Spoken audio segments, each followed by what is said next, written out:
Welcome, everyone. I'm Dr. Stephen Greer. I'm the founder of the Disclosure Project. I'm an emergency doctor, retired now, emergency medicine and trauma. I have been working in this area for about 33 years as a volunteer and as a provider of information to people in the United States government. You're seeing behind me a moment ago, this event 22 years ago, on May 9th, 2001. At that event, there were 22 folks who came.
at the FAA when the Japan Airlines event happened in the 1980s during the Reagan years, and they tried to cover it up.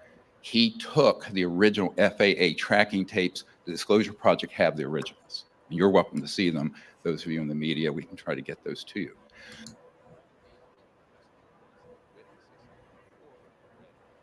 Now we're at the stage where utilities, because the official law now is that the government has mandated the Pentagon, intelligence community, to research this and report it back to Congress. Now, there's a problem we'll get into in a moment with that whole process, which is important to understand and for the media to understand.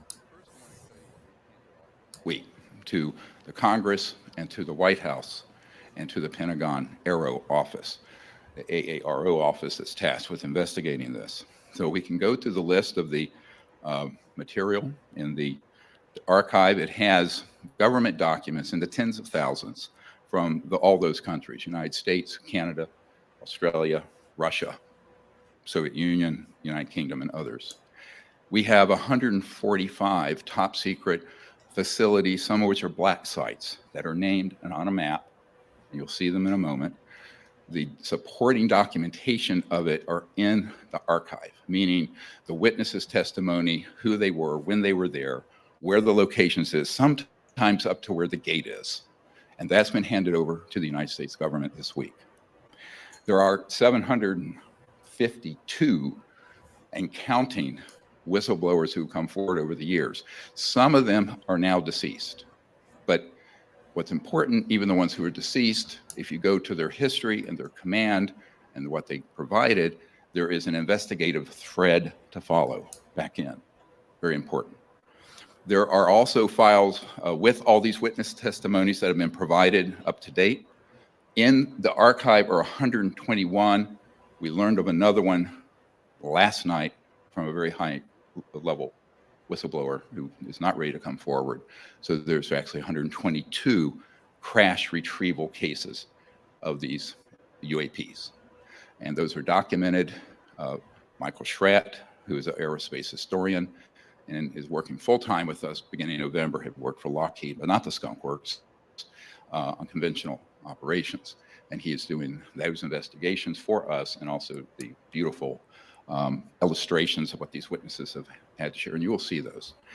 Then we also have the documents that includes names of witnesses. In other words, government documents that are not declassified that we have. Now, we'll get into this in a minute. And there are many so-called deep throats who provide intel in the background, who are working with us, some of whom are very senior in these operations. Others are people who have just incidentally been involved. Okay, next.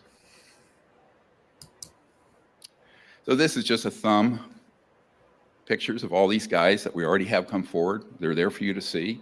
They run from NASA folks and all that. It's in the YouTube channel. It's in the archive. Those were done.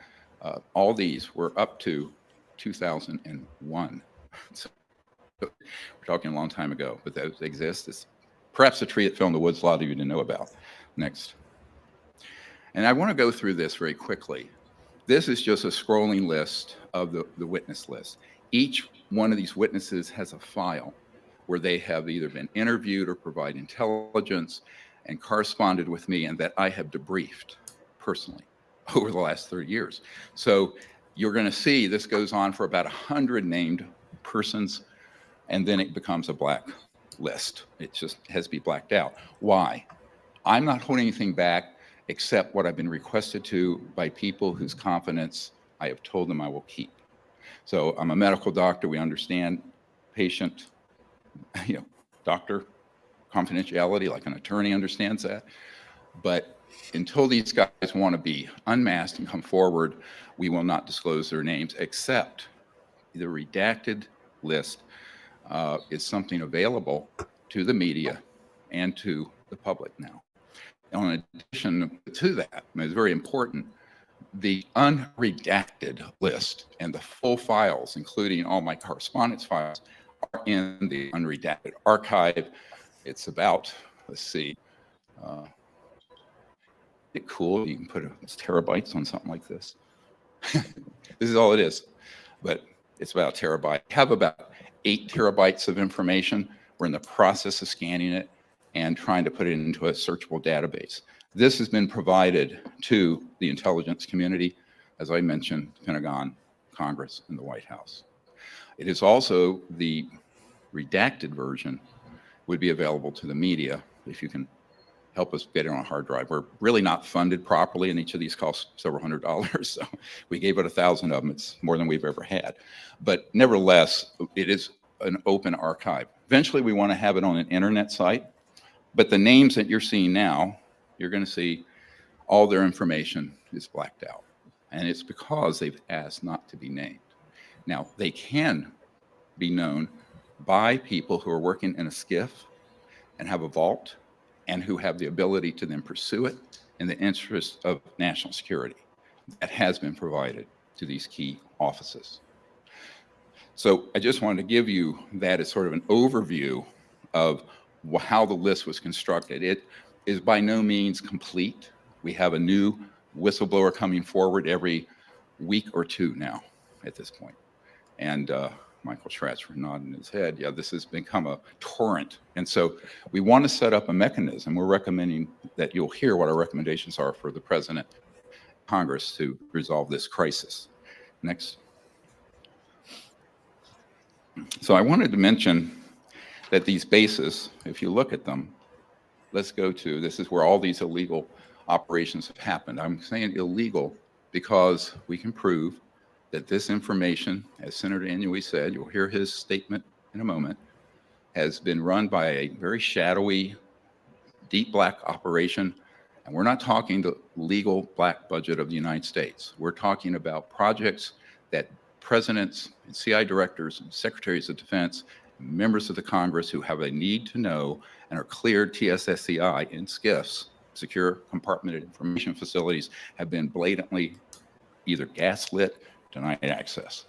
That is the foundation of everything we've done, is that these projects are a priori illegal and therefore unconstitutional and have to be reined in, because not doing so is a threat to the national security. So here is your list. I'm not going to go through 145 sites. Some of them are black sites. Some of them are bases you know about, like Wright-Patterson, Edwards, Nellis, Area 51, so-called. But all of them are based on witness testimony and intelligence we've gathered over the last 30 years. And it's time for it to be disclosed. And so now you have it. Next. Here's one.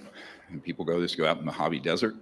Michael Schratzer took this picture when it was okay to fly near it in a small private plane. It is a site for the Lockheed Range underground entrance. What's in there? Well, there are man-made, and this is the big story, no one's telling you. A large number of the UAPs are in fact deep black budget electrogravitic, electromagnetic field propulsion devices based on the study of extraterrestrial vehicles that began in the 1940s. That is a fact, we can prove it. So when you see these sort of places, just remember many of them, I want to be careful what I'm saying here. Someone who is in charge of the black budget of the United States in 2022 went out to the Lockheed Skunk Works based on some information he had. He was shown a bunch of old jet aircraft. He knew he was being gaslit.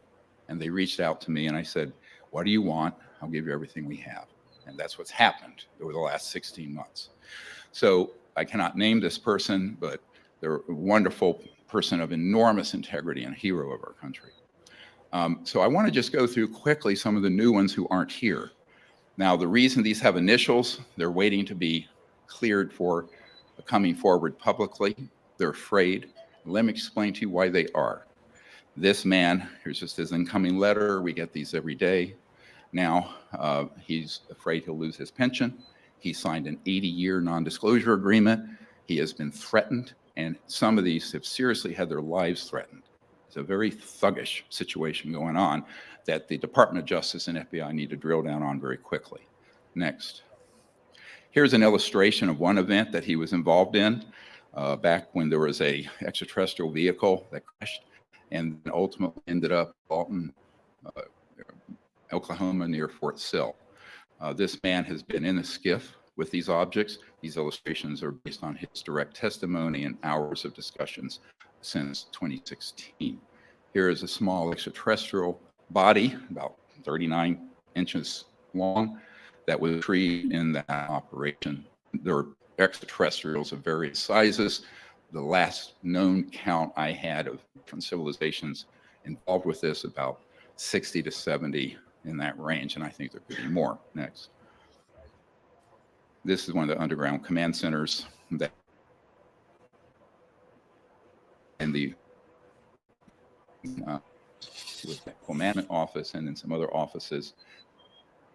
That's some criminal activities or the subject that are basically unable to prosecute because they were to the operations. Next.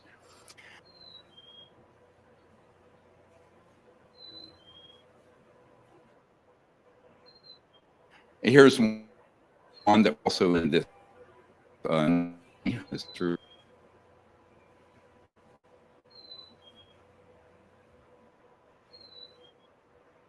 vehicle. He actually was there very close to it. This gentleman wants to come forward. He needs to be protected. And that's why we're calling for explicit witness protection and explicit pension and asset protection for these whistleblowers. Next. And this is just an indication of a type of electromagnetic system that actually can cloak any tank or any object that we've developed over the years, and he was read into this as well. Next. So there's another gentleman. I'm going to run through these very quickly. We'd be here for 30 hours if I didn't. I'm just giving you a tip of the iceberg, right? This is a guy who is at the Dugway Proving Grounds, very key facility, MS we call him. He worked for C. Martin Corporation, contractor, and he was in a facility that had an extraterrestrial vehicle that was being studied by scientists. He knows the chief scientist involved. He has named that individual to us, and they can all be subpoenas now. So this object was there in 2009. He didn't know the date of acquisition, but he thought it was fairly recent. Next. He also was read into and had the chief scientist show him the location, which we now have, of a dumb, deep underground military base that is in the Dugway sector, so-called Avery sector, A-V-E-R-Y. And it has huge capacity for parking. You go in, and there's a vast underground complex in that location. That location has been handed off to investigators with the U.S. government. Next. This gives an illustration of the size of this. You could put easily on the platform that goes down the Air Force One. It's a very large elevator goes down underground. Next. And then we have this gentleman. He was not long ago in the Nellis Range in the Nevada test site north of Nellis Air Force Base. And he, next slide, was on a retrieval team. Now, let me explain how this guy got involved. He was recruited out of Fort Campbell to be somebody to be on a retrieval team with a top secret clearance to pick up when we have an accident with a helicopter or jet, because there's classified technology on those often. Our YouTube pilot here will explain that perhaps. But the point is, he went from there, and that was preparatory to being on a retrieval team for this. So he was involved with this operation. It was a man-made, so-called alien reproduction vehicle, is called by some people, or AT. A lot of people just call it advanced technology, it's a euphemism. But it's based on studying the electrogravitics and magnetic field propulsion systems of the interstellar vehicles that involve the science of quantum entanglement and, going, basically you want to go from one point in space to another. Say, this is one point, this is another. You're not going straight line, you're folding space-time. That's how you do it. We're not going to do a physics lesson here, had enough of that pre-med. But anyway, so this is an object, and I'm not a physicist, we have a physicist here. But this object was retrieved because it became disabled. Some of these retrieval operations are not extraterrestrial, but they would like sometimes the public to think maybe it was, because the bigger secret, I'll tell you right now, is not the extraterrestrial issue. It's these technologies which an unsupervised and frankly illegal operation have, which is a threat to the national security, period. This we will prove. And this is a bigger threat, the existence of these in the hands of unsupervised operations that have escaped the oversight of the President of the Office of the President and the Congress since 1956 to 1960. Hence Eisenhower's speech, Beware the Military Industrial Complex. This is actually what he was talking about. I know people who have since passed away, like our witness, Stephen Lovekin, who was at the White House with Eisenhower, who said point blank, the president lost control of these projects and that he was very upset and angry about it, but these projects became so compartmentalized that he no longer could control them. So this is one. You can see there are rivets and what have you. And we'll go through this later after our fine gentleman and whistleblowers speak. But I want to give you this overview really quickly. Next. So this is actually an extraterrestrial vehicle, a very large one that was at the Nellis North Range. We have the location of the helipad. It's Delta Force manned. This occurred back in that same era, around 2009, about 65 feet across. It's seamless, but it has sort of a clamshell part of it. There was a ramp that rolled out, like he said, like a roll-up that came out of it. And there was a ARV above it that was headed in lock. It was an electromagnetic lock on this object. I think it was stunned, and that's how it's brought down. This is not infrequent, not every day, but not infrequent. Like I said, over the last 80 years, at least 122 have come down. So there are helicopters. He was on the team to pick up debris. This one was, of course, intact. It began to pulse and operate and came back to life, as it were. And the entire group that was there basically were put in some kind of a stasis electromagnetically. Sounds like science fiction, teleported back to the helipad instantly. But before that happened, he had this meeting with two of these extraterrestrial biological entities, a male and a female. And this is very accurate, according to the whistleblower who needs to come forward when there's adult protection. They had no pinna, the ears outside, and had no hair. And there was a male and female. And it was made very clear to him by these beings that they were completely non-hostile. All extraterrestrial civilizations are non-hostile. If they were hostile, the technologies they have would have been made quite clear to us in August of 1945. We'll get to this in a moment. So this, later, he had an event when he tried to leave that command where there was a fake, what's called a programmed life form alien. These have been used in what you hear in the fabled lore of abductions and stuff in the UFO lore. This is actually a man-made creature, but it's not living per se. It has a covering the skin like.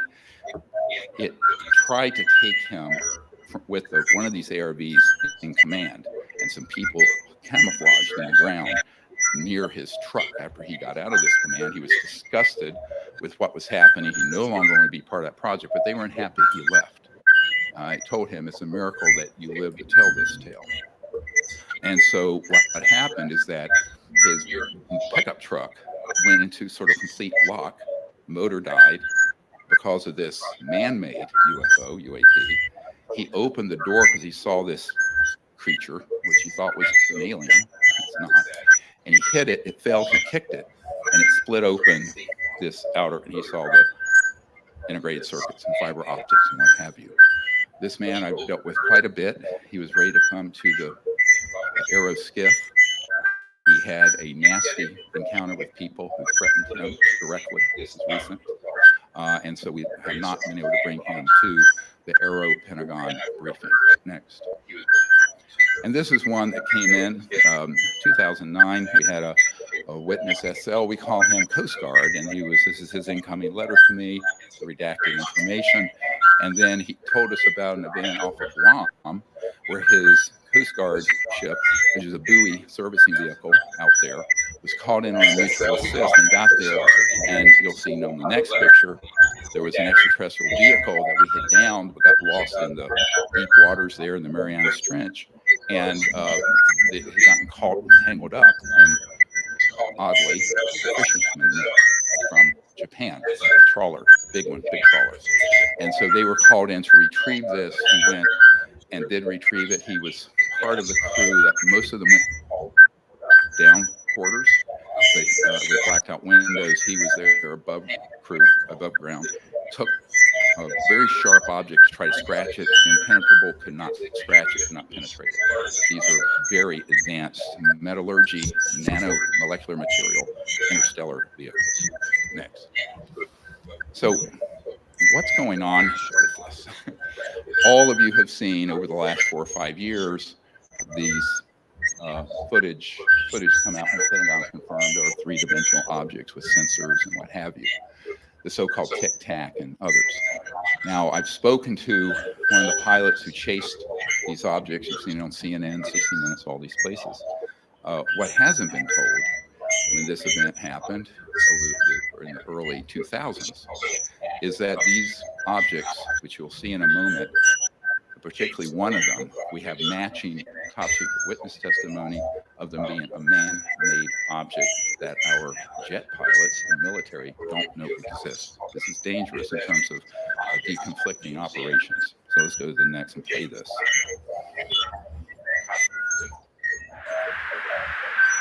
Dude, this is a fucking drone, bro.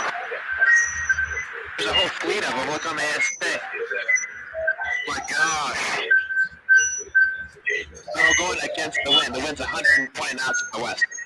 Look at that thing, dude.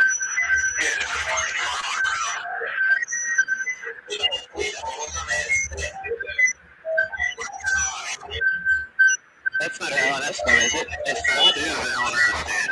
But if there's like a thing, it's roasted. This is the so-called tic-tac now.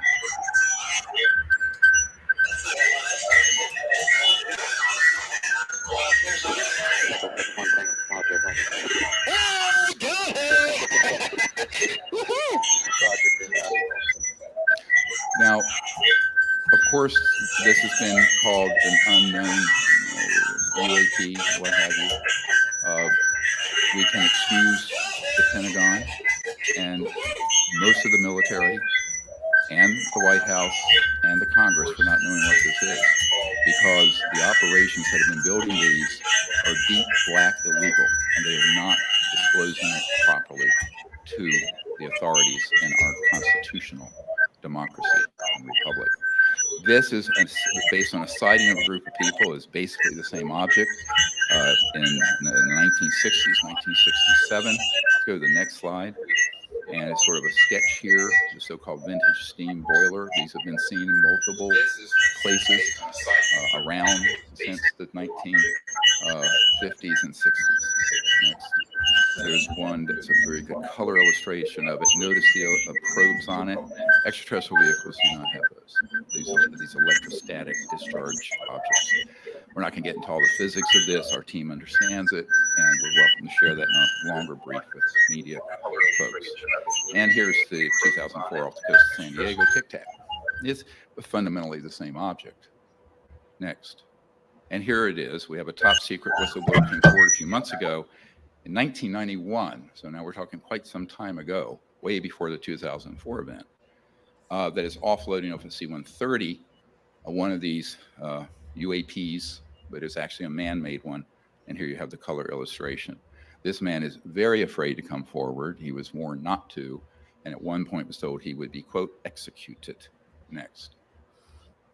So here's what we need to go through very quickly. It's a lot to unpack. This is not intended to be, we just did a 2-day conference right next door.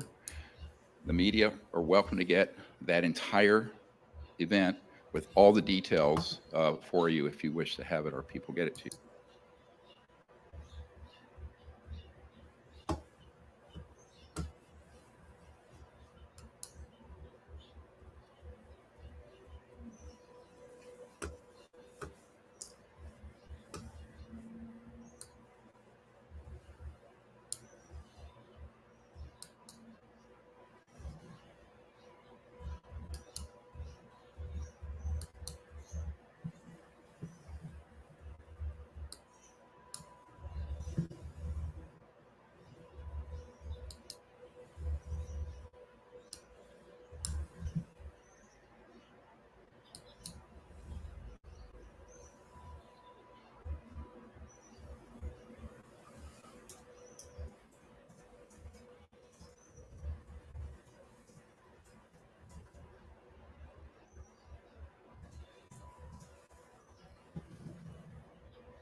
Welcome, Shecky. Can you hear me?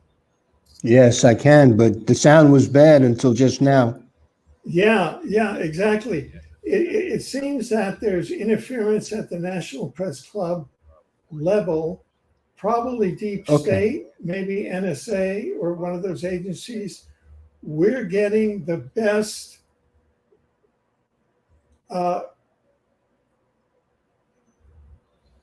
yeah, we're Okay. Let-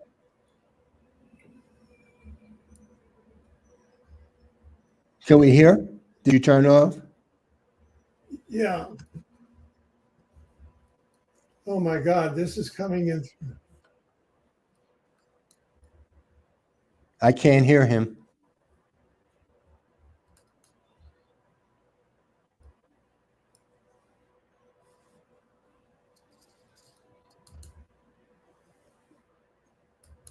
Can you hear him, Alfred?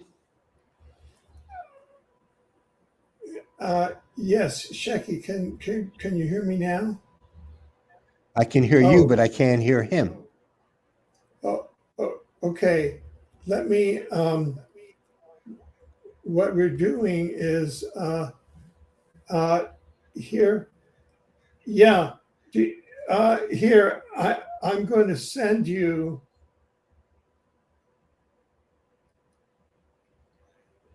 All right, just turn us off. Let me hear him. Yes, I can, but the sound was bad until just now. Yeah, exactly. It seems that there's interference at the National Press Club level, probably deep state, maybe NSA or one of those agencies. We're getting the best.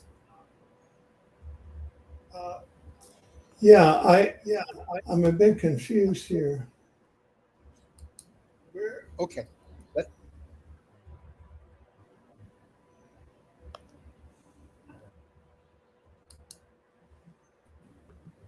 Yeah.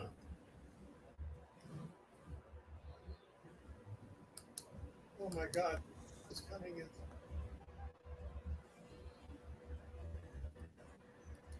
I can't hear him.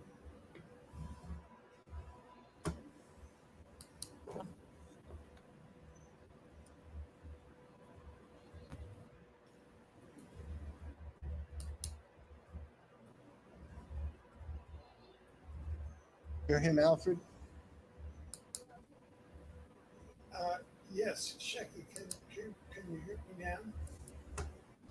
Can hear you, but I can't hear him.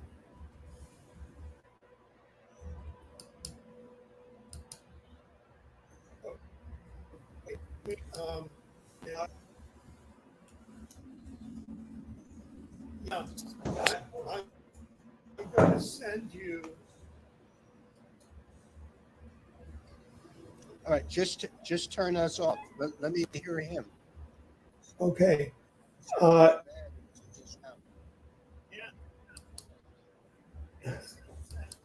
Shecky, if you can hear this, go to the private chat. I put the Rumble. I'm turning you URL. off.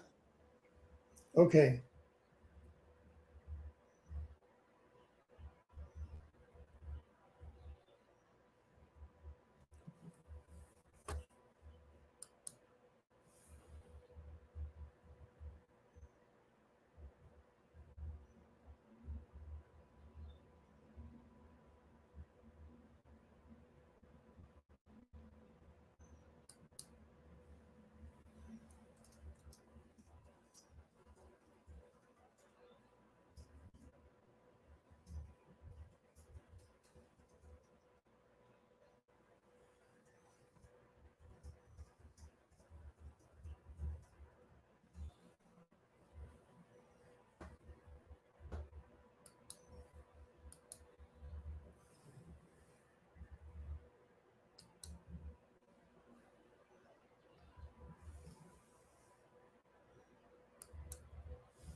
I do solemnly swear to affirm that I will support and defend the Constitution of the United States against all enemies, foreign and domestic. That I will bear true faith and allegiance to the same, that I take this obligation freely without any mental reservation or purpose of evasion, and that I will well and faithfully discharge the duties of the office on which I am about to enter, so help me God. Next. So this is quite a list. I want to go through it very quickly. These have been conveyed over to the government in various offices. This investigation of the UAP issue and based on the intelligence archive should happen immediately and be increased in its pace and scope. The presidential executive order needs to occur immediately to stand down all targeting of these extraterrestrial vehicles by these covert projects, because it is dangerous and it is an existential threat to security for the entire world, not just our country. The executive order requiring all military intelligence contractors and other agencies of the U.S. government to disclose to Congress and White House all information, materiel, and technologies and locations and related assets. If not complied with, within around 6 months, we think that the offending party should be prosecuted criminally for treason and other crimes against the United States. The executive order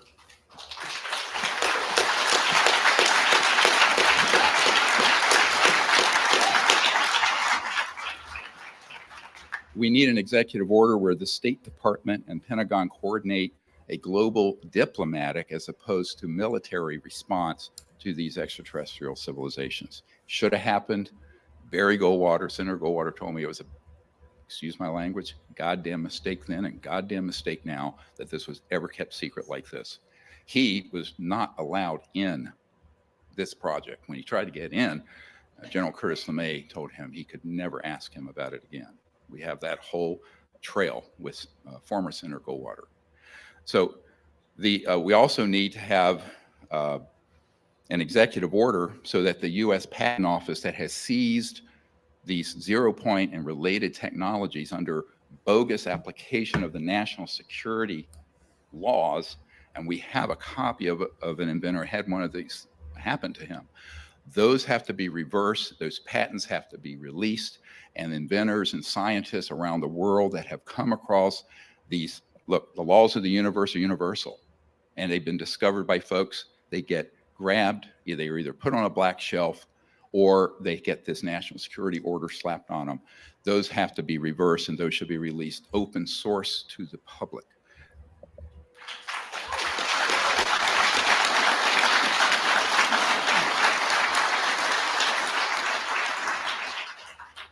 We also need an executive order to immediately require that the U.S. Space Force and Pentagon coordinate assets with the State Department, the United Nations, and other governments to initiate further open communication with these civilizations. The Space Force could be very useful in this regard if it's deployed properly. All of the military would be very important. And I want to emphasize, both the people who work in most of these corporations and in these agencies and the Pentagon have no knowledge excuse me, of these illegal operations. And we should not paint them all with the brush of being culpable. It's not. These are the rogue elements. An executive order to immediately disclose advanced energy generating technologies should happen. These are held by some of these corporations and agencies. This would, within 10 to 20 years, end all pollution on Earth and all global poverty. This is not a pipe dream. Those technologies are extant. They have been around for a while, and we need them, and we need them 60 years ago, 70 years ago.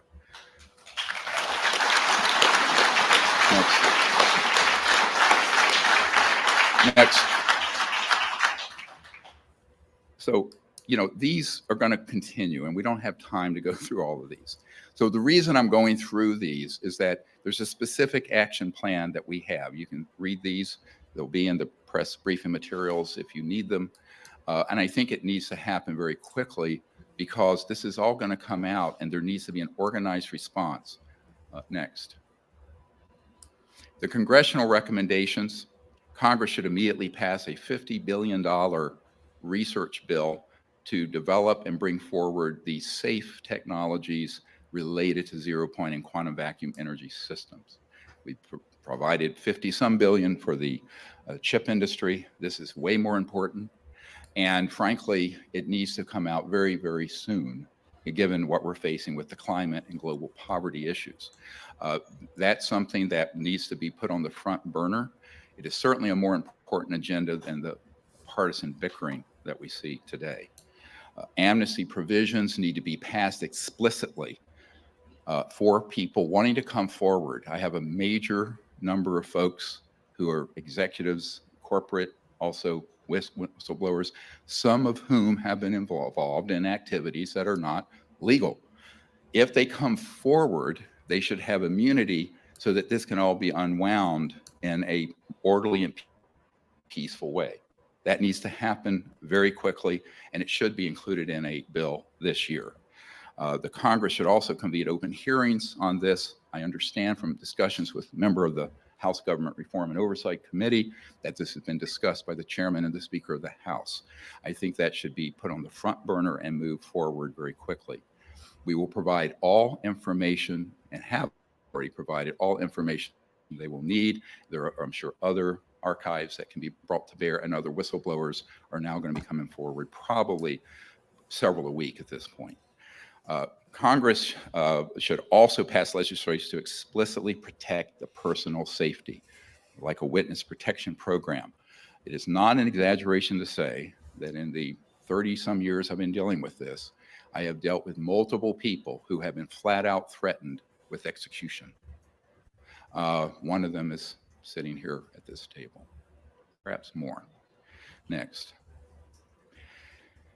So this, next slide. One of the things I just want to mention is the Lost Century was crowdfunded, and look at the subtitle, How to Reclaim It. Because there's a century of technological and scientific progress that would greatly benefit all of humanity, not just the United States. We all live on this beautiful sphere floating through space together. It needs to very much come forward. It's 100 years is long enough for secrecy. Next. So I want to introduce someone I've gotten to know. We first met some last year. By the way, all of these military guys have been, and corporate folks have been to the Aero skiff, the Secure Compartment Information Facility. The Disclosure Project has funded all of this for their personal needs and travel. That's why we appreciate your donations and contributions. But Colonel Heckert, he is a retired and very decorated United States Air Force Command pilot. During his extensive career, Colonel Heckert flew over 100 combat reconnaissance missions, including 11 years in high-altitude aircraft developed by the Lockheed Skunk Works. These were not the alien reproduction vehicles, such as the U-2 and the TR-1, and flew alongside the famed SR-71 Blackbird. In the late 70s and early 1980s, Colonel Heckert commanded the nation's largest nuclear monitoring facilities and radiological processing lab, and was responsible for the airborne collection of debris from nuclear explosions worldwide. Later, he was commander of classified operations in the Middle East and subsequently served as a special project director at Wright-Patterson Air Force Base in Ohio, where he was involved with countless classified development operations. Colonel Heckert also spent time working out of Groom Lake, Area 51, where he conducted flight operations and project management, evaluation, and research. Please welcome my friend and hero of our country, Colonel Heckert.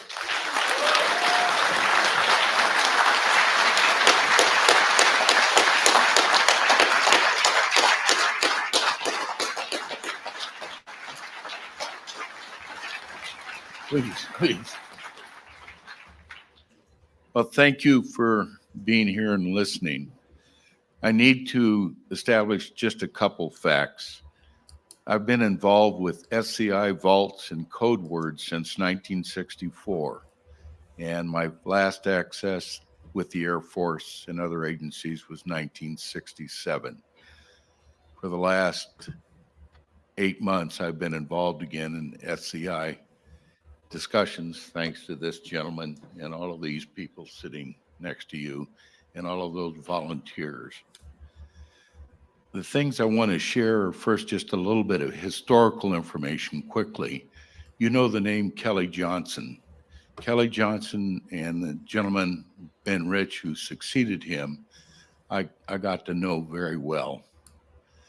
I've got a 1953 UFO report signed by Kelly Johnson and his engineers.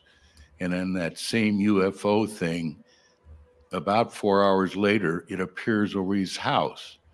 And Dr. Greer has a letter that Kelly Johnson sent to the National Director of Intelligence saying, this is real, this needs to be investigated. I am very fortunate to have been a pilot. I've got over 7,000 hours of time. I currently live in Alaska with my wife, Alice, and a whole bunch of grandchildren, and that's a real blessing. The two documented encounters, and I'm sorry that, do they have that up on the screen, or are they just showing that on? I'll make sure it's available, but these are the two airplanes that I flew that had UFO encounters. The first one was during the latter stages of the Vietnam War.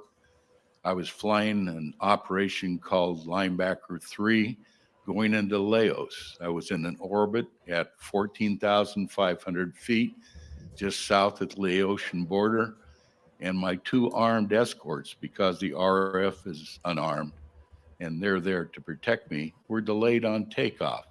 So I'm doing just a racetrack type of orbit. There are things that monitor in warfare called GCI sites. These are radar sites that vector in the fighters to the people that are intercepting you. What happens next is that I get an alert from 3 GCI sites and the early foreman AWACS that I've got traffic that is a fast mover near Mach 1 coming out of North Vietnam, Laos, heading for me in orbit. That concerns me because my armed escort isn't there. Now I'm completing about halfway down this next pathway, and they tell me, oh, don't worry, that target is above 70,000 feet, and you know it can't get at you at this point. So I'm a little relieved, but then I finally get to see it, and it's on a wavelength of light that I've only seen one other place, and that is in a nuclear pile on an active nuclear power generation, and it's called Teller light.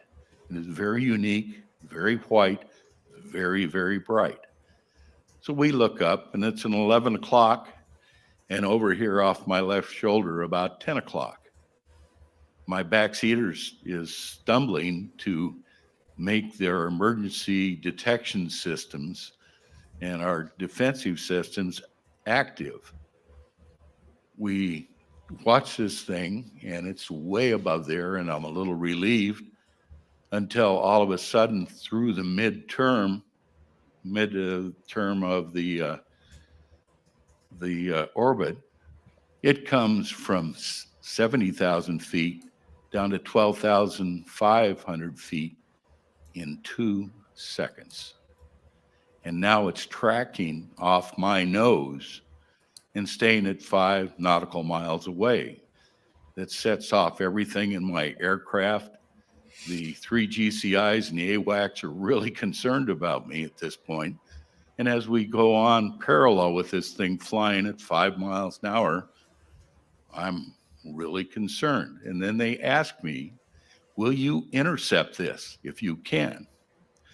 Well, the airplane, the RF-4C, is a Mach 2 plus airplane.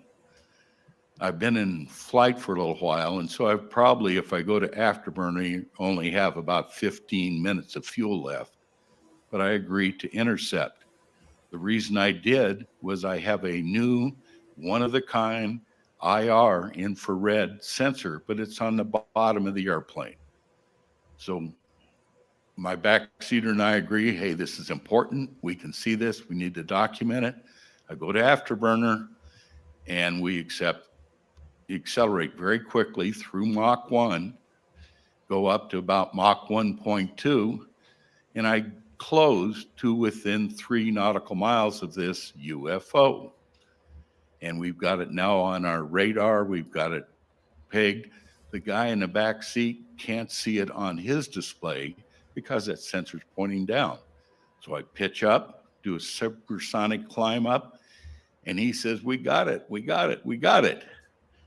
That white light at 3 miles goes out of sight within less than 2 seconds. And they say, don't worry about it. It's above 80,000 feet in those 2 seconds. I go back to the home base because I'm out of fuel, land, all that material, all the mission material is confiscated, and I'm told, don't talk about it. Well, what happens next is I'm not happy with that answer because I've seen something very, very real. I call the GCI site on what's called the Audubon or telephone system. I say, hey, I'd like to talk to the senior controller that was on duty, tell him I was a UFO pilot that they were just controlling. And he comes on the phone and says, hey, we're all really excited about this. And then I hear him say, yes, sir. Okay. He says, bye. Click. I couldn't talk to the other 2 GCI sites, and that goes away, and I never know anything about it until later. The next one is on a U2R, and that's a blackbird. I'm at 70,000 feet above that on the DMZ of Korea. This has been a combo mission, which means I'm taking photo intelligence during the daylight, and I'm doing what is called an ELINT comment mission in a butterfly track 3 miles off the DMZ. We have a sunshade that protects you during the daytime in the U2 because the sunlight's so intense. You're about above 98% of the atmosphere at that point.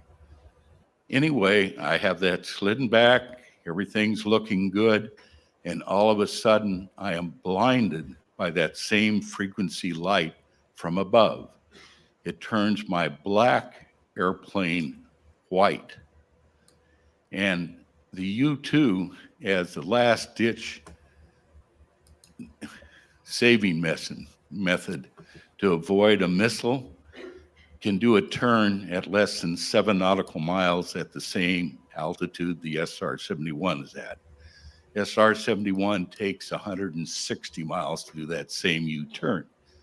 There is nothing to my knowledge in the world that is man-made that can stay with the U-2 at that altitude turning the max turn unless it's another U-2. This light tracks me from above. And I can show you later missiles that come between me and my other RF-4.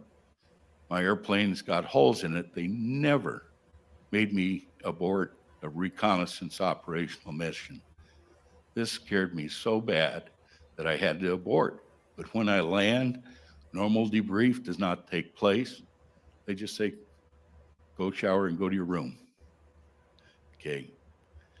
So what happens next in my career is that because of my wife's concern, she says, hey, we got to take a respite of this. By the way, she worked at Air America at Udorn Air Force Base in Thailand for the CIA. Anyway, she says, we got to get out of this. You know, you're getting a little too tense, and now we have 2 children, and I'm worried. So I take an assignment to what's called AVTAC, and AVTAC was established in its predecessor in 1945 due to the development and the concern of Little Boy and Fat Man, the 2 nuclear bombs. Those are important because we have a detailed history of air sampling, pollution sampling, and it was primary pollution that they were concerned about radiologically. from 1945 on. At that point, I'm assigned at a base commander level. I have sites all over, and I'm sorry I can't show you a slide of that, but we're involved in things like the raising of K129. It's a video that's been put out about 5 years ago that shows my site at Attu detected the breakup of that submarine. That same site at Attu and my seismic site will sense a nuclear deep underwater test out of South Africa, and that's called the Vela, VELA incident. And my boss at headquarters is fired over that incident, but 2 years later, because the administration denied that that test ever took place, the Vice Chief of Staff of the Air Force, General Mathis, the Chief Scientist for the White House, and the Secretary of the Interior come to my vault, and they want a briefing on our data and if we really think that that happened. They left believing it really happened, and as a result, South Africa destroys 4 nuclear warheads they had. Israel will never admit that they were part of that joint venture. From there, I go to Europe as one of the first 4 in the TR1 program, and through just accidental events again, because of the sickness that our intel officer goes through, I'm the only one that has a code word clearance. And so I'm assigned to do his duties while he recovers. And I'm exposed to all of the peacetime aerial reconnaissance data in Europe and Africa. I'm in charge of scheduling those events and trying to get us integrated with the TR1 into the peacetime aerial program in the European theater.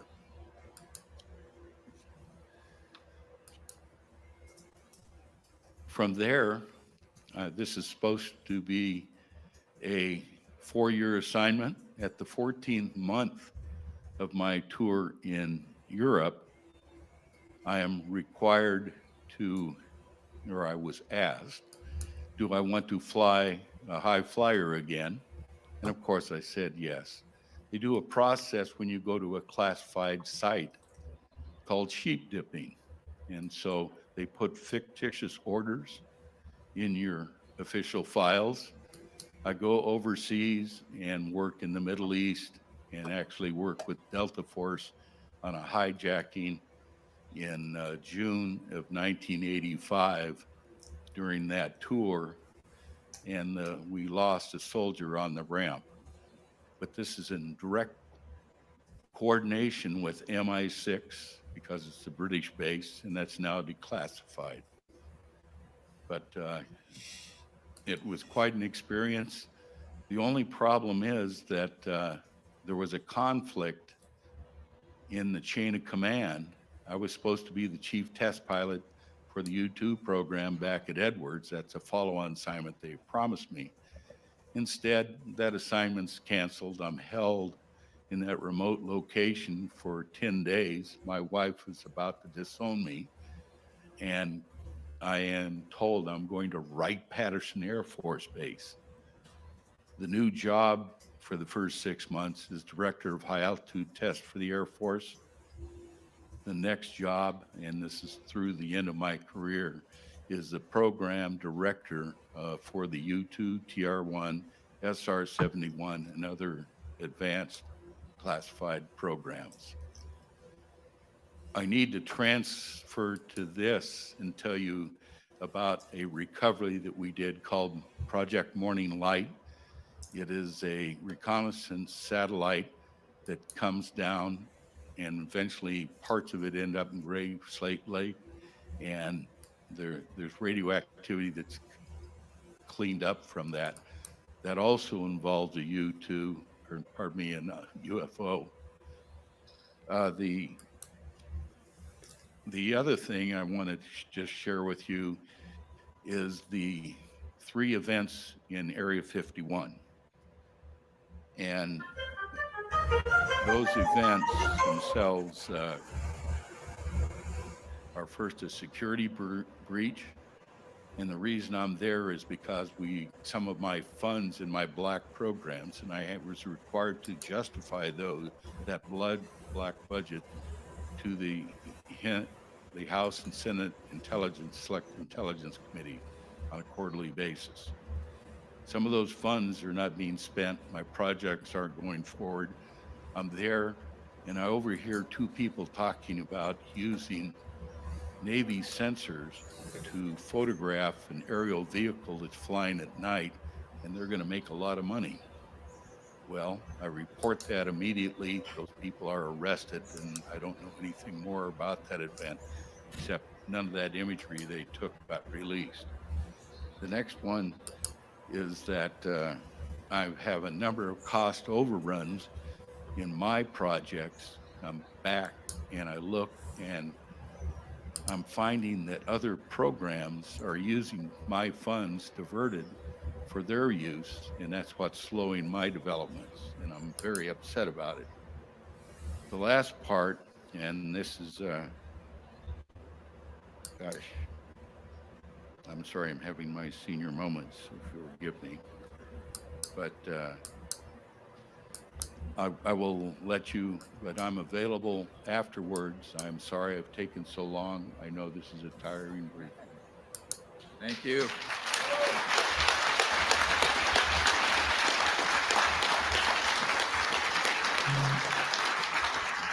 A real hero.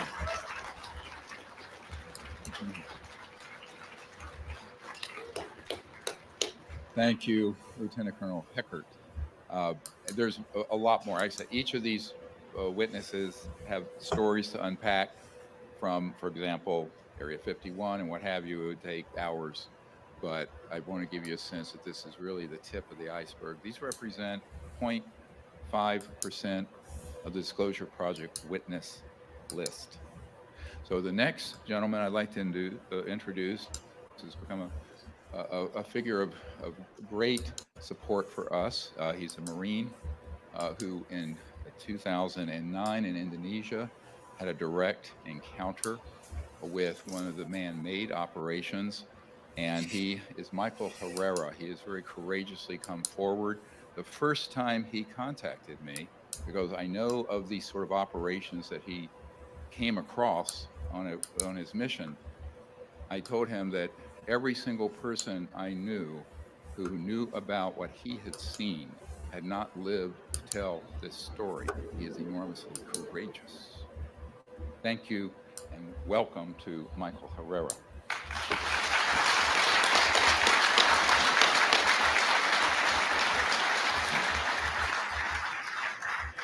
Well, thank you all for being here. What I'm about to tell you hasn't been something that I've disclosed until recently in the help of Dr. Greer, among other people, so I appreciate your help with this. In 2009, my unit, which was the most degraded infantry battalion in the entire Marine Corps, which was 2nd Battalion, 5th Marines, was called in to do humanitarian assistance operations out in the Philippines, which was Operation Quetzana, which we were attached to the 31st Marine Expeditionary Unit, which conducts maritime operations all throughout Southeast Asia, in conjunction with the 7th Naval Fleet, which houses one landing helo deck, or LHD, among LPDs, which is what I was on, called a USS Denver. Ironically, that's where I'm from, so kind of felt like home. Now, during that operation in Quetzana in the Philippines, they had actually heard that a tsunami and earthquake hit the western part of Sumatra, which is western Indonesia, Padang City more specifically.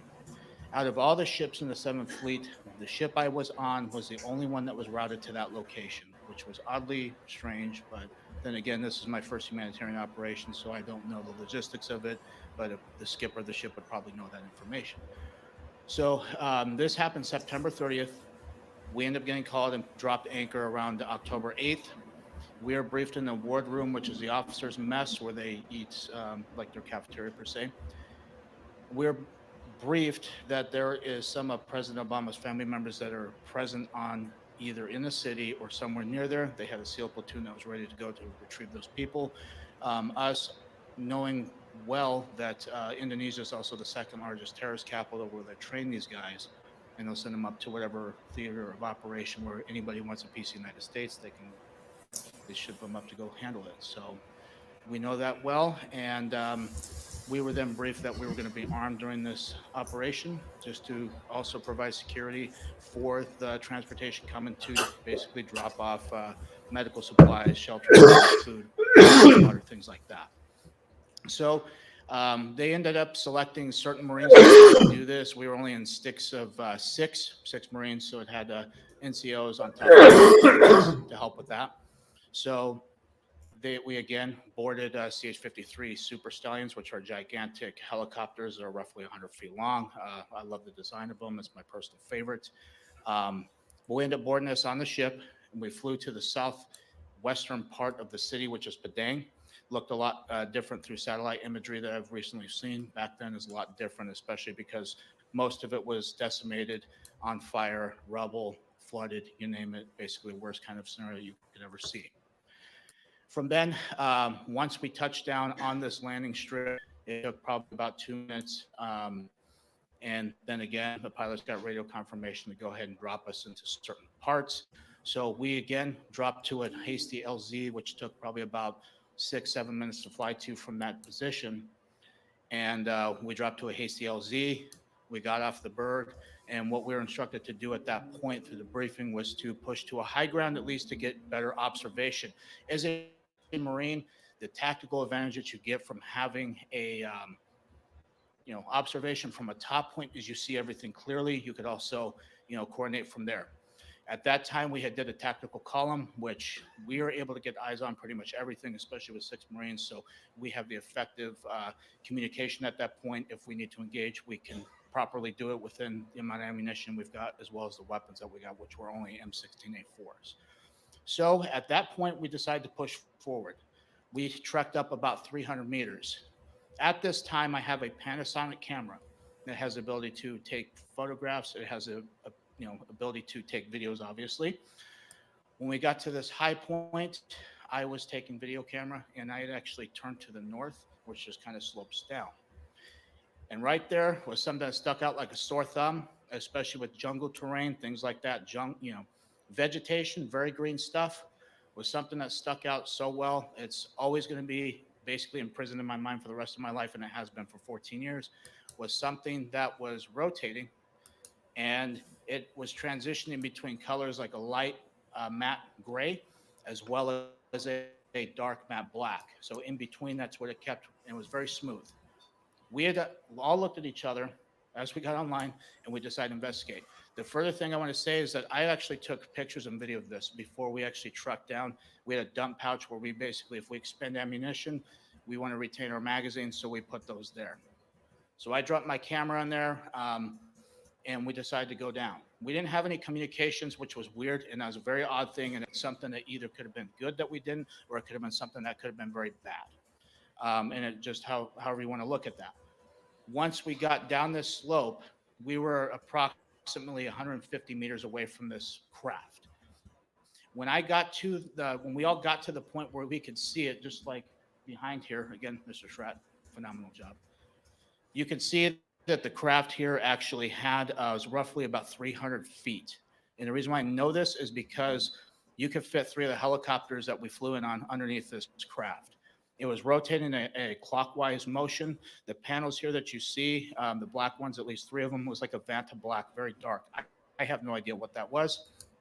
On the very top, there was like a pyramid structure that you could see the shadowing of it, which would elicit that was a pyramid structure. And it had an audible hum to it, kind of like a guitar amp if you were to unplug that, or like a transformer. It's very audible. If I was to hear that sound again, I could tell you, okay, it's probably this thing or something similar to that. It's very distinct. And the way that it was floating, which was about 15, 20 feet off the ground, it was kind of a very eerie thing to see because I've never seen anything like that in my life. When we got up to that point, we were then intercepted by a team of soldiers or rogue military force, if you will. The most concerning thing about this is they all had American dialects. They had American gear. They had OTVs, black They had black camouflage. They had very similar setups to what we have, but more high speed, something what you would see special operation groups these days have. They had no insignias on. They had no ranks. They had nothing that would signify who they were. They had black ball caps. They had M4A4s that were equipped with ACOGs, which was a step up from what we were currently issued, as well as PEC 16 IR illumination devices that you use for night vision and night patrols, things like that. So we were engaged. We had 8 of them put the drop on us. You could audibly hear them pull the safety selectors off. They basically started screaming at us, telling us what we were doing. We were not allowed to be there. Who were we with? What were we doing there? Threatened that they could kill us right then and there. We could get lost in the jungle. They could throw us out of a helicopter if they needed to. It was very nerve-wracking at that point, especially looking to my fellow Marines and seeing the reactions on their faces too. We were all freaking scared, to say none the less. So with that being said, each Marine was then patted down along with myself. We had our weapons taken from us.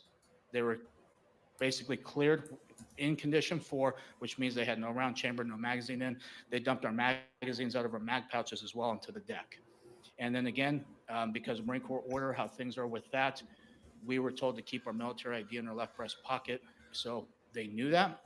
They asked for our military identification. We gave it to them, obviously, because they have guns in our face. So provided that to them. They had something that looked like modern day smartphones, but this is 2009, so it's not really as high tech compared to obviously today. So they took some pictures of our military ID, and then they had something that reminded me of a BAT system, which is a biometrics tracking system that we would use. This is for insurgents or anything like that. It would take fingerprints, it would take retina scans, it would take pictures of them and document them. So if there's other militaries that were coming to relieve our post, they would actually have this information too to know who they are dealing with. That's what it reminded me of, and I had trouble scanning the IDs. As this is going on, we're going back between these guys as well as what's going on in the background. At that time, there was 4 of these trucks, which were F-350s. They were up armored. They were pretty beefy. They had weapon cases that I've seen before because of something that we've actually loaded weapons into. They had 2 of them that were in the back of each truck. They also had these containers that was illustrated right here, which come to find out through recent revelations from yesterday from somebody who came forward to Dr. Greer. I don't know who they are, but what they had told him and what he has told me is that this gentleman knows exactly what these were used for because they had like a cylinder on the front, which is either for oxygen or what I hypothesized was for vacuum sealing, which lead me to suspect that they were smuggling narcotics or drugs. Come to find out it's more disturbing than that. This gentleman has firsthand account with this and says that it was for people. It's very disheartening, especially because that part of the world have already gotten ravaged, and it's something that is very hard to see right now because of what I've witnessed, and it's very disheartening. And this is why I'm up here. So they loaded these onto this platform that you can see right there, and as I got up there, like I said, I was going back and forth. These guys are still searching our stuff. They're still, pointing their weapons at us. And after the last 2 trucks that I saw that actually got onto that platform unloaded, they had 4 guys in each truck that would unload everything. However they did it, I can't tell you because, again, I was focused on this as well. And these trucks drove off. As that happened, this platform actually rose up off the ground itself. The top part of the craft actually met it down in the middle like this. And formed into one solid piece. It floated right above the tree line. As soon as it was able to break that tree line, it actually had on the corners of each of these, which was an octagonal shaped craft, by the way. On each corner, it emanated a light. It was either red, yellow, green, or blue. Only those 4 colors I can distinctly remember. It didn't make any additional high-pitched sounds when it rose up. Once it got past that tree line, it shot over to the left, basically where the ocean was. At so fast, I would estimate probably 3,000, 4,000, 5,000 miles an hour instantaneous like that. There was no rotor wash, no exhaust that would disturb the trees, vegetation. The coconuts that were on these trees were not even touched. It produced no sonic boom. This thing was so fast. So as that happened, they basically had told us to turn around. As we turned around, kind of a couple things that went through my head at that point was that we're done. They actually started loading our magazines into our back into our vest in a way that would be hard to get them, to put them into a weapon and to actually, charge the weapon and actually put it around in the chamber. So they put those in. They actually slung our M16s on our back for us, but when they did it, Marine Corps is not really issued the best gear, especially at that time. So the slings back then were, I would say, subpar quality, cut my neck pretty good, and they, kind of went in that motion and made sure they were secured so we couldn't really get them as easy. And they escorted us back up this slope. And they told us we were not allowed to look back. Two, that we were not able to talk about this. They were actually, two of the guys were actually talking about either, hey, should we smoke these guys right now? That's what they kept saying. It was kind of feeding more into the fear at that point because, again, I don't know who these guys are. I know they had American gear, they had American sidearms as well. If these guys have actually taken an oath like we have, and then why they're going against people like us and even willing to kill servicemen who just even stumbled onto this, it just blows my mind, and it's very sick. So as we broke atop this hill, we decided to book it, and we ran back to the LZ. There was a gunnery sergeant that was attached to the ship. I don't know this gentleman personally, but I know he's very unhappy with seeing us because we had actually had our weapons slung. We were not combat effective at that point if we needed to be. He asked specifically why we were. We didn't tell him exactly why. We just came up with an excuse. And then we waited for the next CH-53 to approach, and we got on board, flew back to the ship. We turned our weapons in back to the armory. We took our gear off back in our berthing, and we went upstairs to be debriefed by an admiral that I've never seen before. And it was kind of somebody who was out of place. I don't know if he has any kind of relevance to this at all, but if that's the case, if he does, I hope he comes forward with that information. It'd be very helpful. So as we're going to go ahead and fast track to a couple days later, which we end up in Subic Bay, which is like the party town in the Philippines. So we had 3 days there of liberty. The first night I come back, because we had to report back to the ship each night, we were not allowed to stay out in town. My rack was on my camera was on my rack, and the memory card that was in it was out, and my battery was out of the camera, missing as well. So all of that was missing. The only thing that was there was the camera. Mind you, I had my locker secured. I had other stuff that was basically piled on top of that camera. So whoever did it knew what the hell happened. So after that, the other thing that was also notable with that was each of the Marines that were with me also had their cell phones taken that they brought. Even though they didn't bring them on the mission, all their stuff was missing. The other stuff, the other people in the actual platoon never had their stuff touched. It was only us 6 that were affected. So fast tracking back when we returned back to Okinawa, one day I had got a call from the duty that was in the barracks. Each barracks has like a duty of Marines. They're making sure there's still order, things like that. He had been told that I needed to go up to the CP, so he informed me. So I had hightailed it up there. And oddly enough, there was nobody in the building, except for one gentleman who was wearing Air Force dress blues that was missing a name tag, which I understand in Air Force policy or regulations that they were supposed to wear a name tag, and he did not have that. I gave him the proper greeting of the day, gave him the salute. He had pulled me into an office, and he has said, "You are not allowed to tell anybody in your chain of command. I don't care if it's a general. I don't care if it's anybody. You are not allowed to talk about what happened. You can go to prison for this, or you could be killed." So he slid over a non-disclosure agreement, and it had 2 things that I can recall to this day as I quickly skimmed through it, because again, I had thought we were going to forget about this whole mess. And one was said TSSCI, and the other said Indonesia. There's only 2 things I can recall out of that. So I was forced to sign that. I signed it, and I had got the hell out of there as quick as I could. Before I did that, I tried to ask him who he was, and he would not tell me who he was. So I hightailed it back, and I have not spoken about it ever since I was able to recently because what the law passed. But that is my account for you guys. This is also an urging for anybody in Washington, D.C. as a political figure. Please get this under control, because there are people who are either being hurt or killed by this, and it's something that needs to be addressed. Please.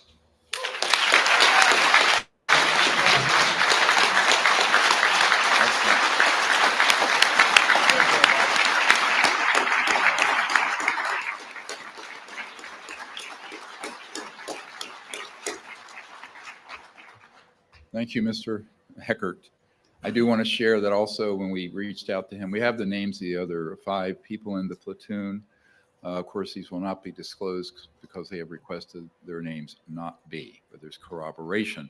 One of them wrote to Mr. Herrera when we asked that Mr. Herrera reach out to the other folks involved in this horrible incident, which now is quite clear from other sources involves a type of human slave trade used in covert programs, very criminal operations.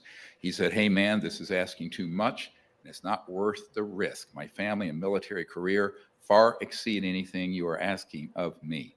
It's not worth my life or jeopardizing my family. I know we go back, but this is asking too much. You need to get out of whatever you are in and don't get me involved with this mess. My career isn't worth helping you. Don't ever ask me to do this shit, excuse my language, again. This is from a Marine platoon member. Now, many of the people in the Disclosure Project Intelligence Archive are folks who have had that response because they need protection in their career. Some are still in the military. One I'm dealing with still has a TSSCI clearance who contracts with one of our agencies here outside DC. So I think that this has to be dealt with in an orderly fashion immediately by the Congress and by the President. Next, I'd like to introduce Stephen Digna Jr.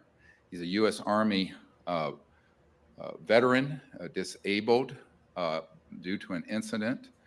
He also was a witness to a Raytheon Corporation event at Fort Irwin, California. His story is very involved. He's just going to give you a few of the highlights in the interest of time, but thank you very much.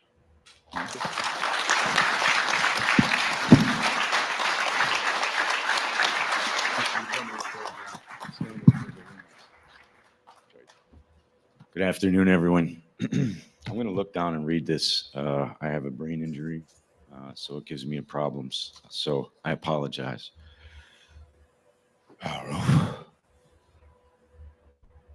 My name is Stephen Michael Digna Jr. Doctor, I'm sorry. These are slipping my hands here. That's okay.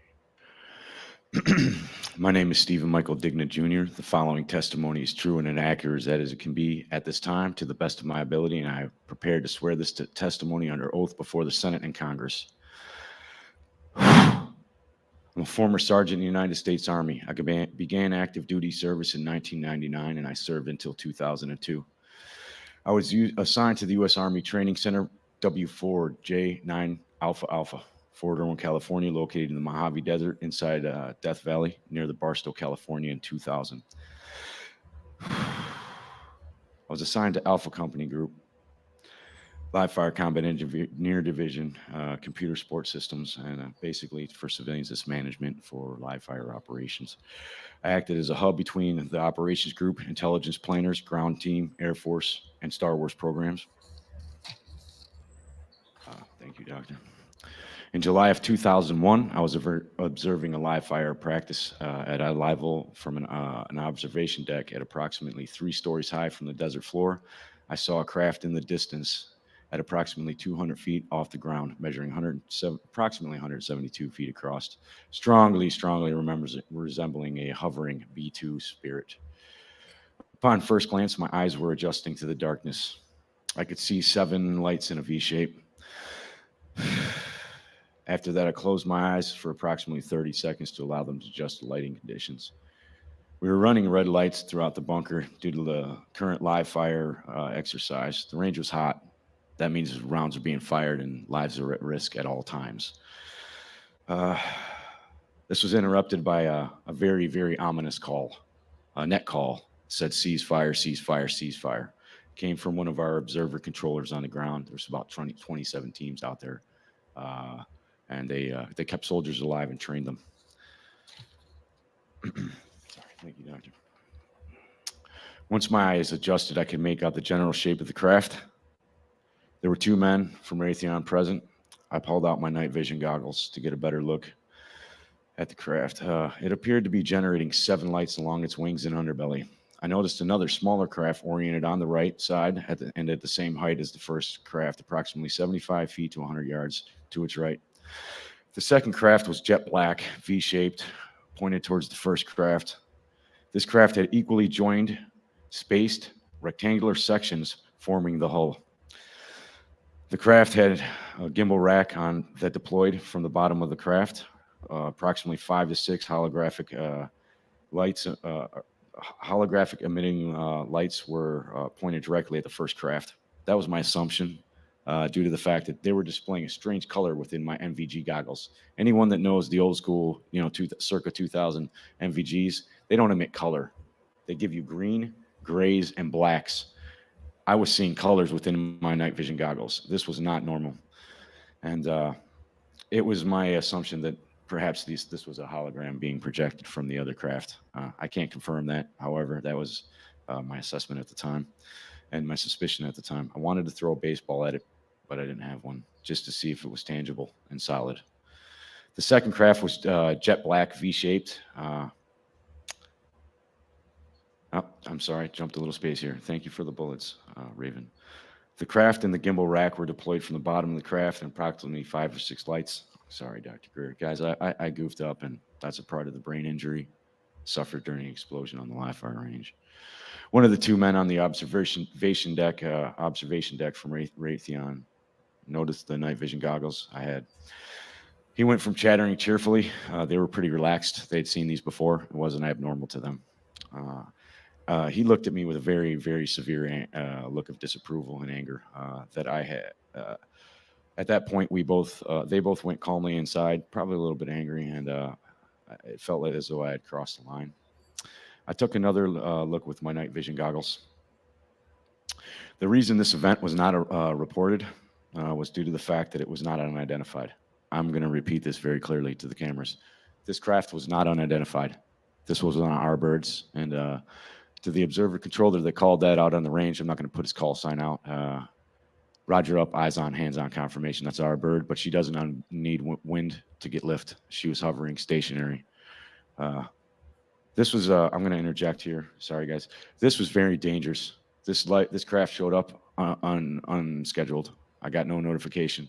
My job was to maintain command and control and to be the hub and top observer controller for the Tactical Operation Command Center for live fire desert warfare. That's the largest live fire warfare center for desert warfare on the planet and in history. So any moving objects that are on that desert floor or in those skies are supposed to be coordinated between myself and another group that I directly worked with the civilian personnel through Raytheon and the United States Air Force. So to get back to the statements here, the reason the event was skip.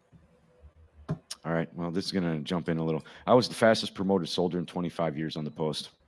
And I was the youngest #1 control seat holder at Fort Irwin NTC facility in history that held the title, the Voice of the Desert. When I cued my mic at my FM base station, it shut down all radios, and I could shut down the range for safety reasons or for medevac calls, safety reports, weather reports, and any other thing that was commanded by me, by my superiors.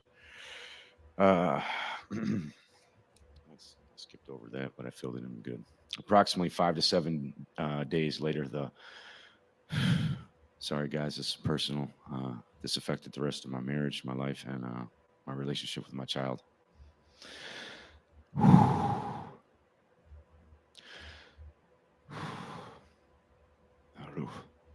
Approximately 5 to 7 days later, the following incident took place on Fort Irwin Road. It's the one road leading into the base.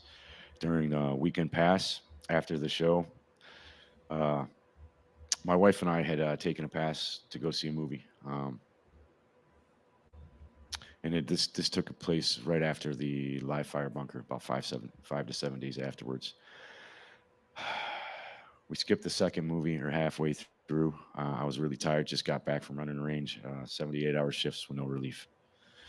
We passed a dry lake bed on the right-hand side. I've got that exact information already turned into the proper authorities. Thank you, Dr. Greer and all of his team. People out there, please get ready to come out. Saying they got an old old friend of mine, well, a new friend, but he reminded me of an old saying they have at Fort Benning, Georgia. It says, "Follow me." There's another saying we have at the Signal Corps Academy. It's on the badge. It says Pro Patria Vigilantes, or Vigilis. That means watchful of the nation.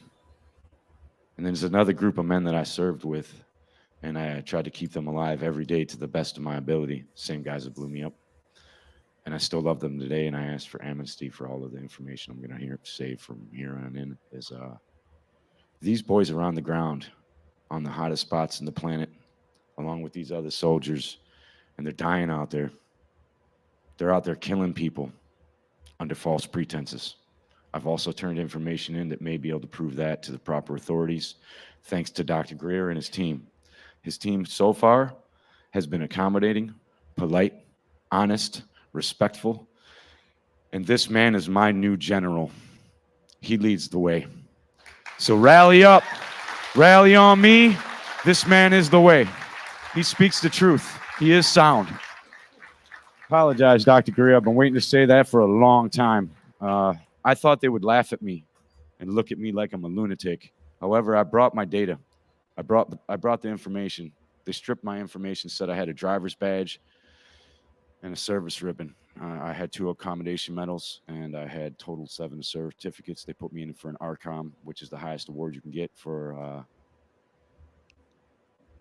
non-deployable base. I'm a non-combatant, but I'm as close as you can get to being one. Those boys out there, we receive KIT reports every day. That means killed in training. Had I been in a real tactical operation command center or bunker on the range, like the one that just got hit in Ukraine, then I'd be sending men out to die every day. Those guys hated the voice of the desert because we gave them commands to send their troops into danger and to death, even if we knew that they were just the decoys for the real mission. So I'm going to have to jump back to this. I apologize, Raven and everyone, for going off track, but that had to be said. Back to the story in hand. This isn't a story. It's my story. This is a real story. And don't forget that. This is real. This can't be made up. And I can give you the exact locations. I can drive Dr. Greer and all of the command, Congress, everyone there to the bunker. So we passed a dry lake bed on the right-hand side. My driver's side mirror reflected a powerful white light into my eyes. I saw a bright white light pop up out of the canyon that I had just come from. I looked over my left shoulder and saw a zipping light that zipped through the curves in that bend, mimicking my exact track and exactly the speed that I had. Suddenly, all I could see was a bright light through all of my windows. And at that exact same time, my car's power steering and the engine's electrical system, everything died, completely died. When I exited the vehicle, I rushed towards the front of the car, believing there was someone pointing a floodlight at us. I had some words to say to that man. I stepped through a thick field of white plasma that encompassed a spheroid craft. As I turned to go inspect the craft, my wife opened the door, and she ran out towards the front of the car, and she was yelling, "Steve, no." She was instantaneously locked in place in a bright white field of plasma. As I looked at her, I thought to myself, it's okay, she's in stasis lock. That plasma enveloped her body with about 6 inches. I heard a female voice calmly state, felt like it was in my head, said, "She is in stasis lock." It was a confirmation. Thank you, Dr. Greer. Relieved that she was safe, I started approaching the craft for further inspection. The craft and the car were nose to nose at a 90-degree formation. If you looked at it from a bird's eye view, it would be in an L shape, nose to nose. The craft was there was a plasma field emitting approximately 12 inches off of the craft inside this white plasma field. The craft seemed about approximately 23 feet long. I stepped forward with my left hand extended and slightly reaching out to it. The craft responded to my movement. This startled me slightly, but I took it, stood still, just in case. By moving back and pivoting the nose away from my hand like a cat or a boxer, and it felt like a cat to me.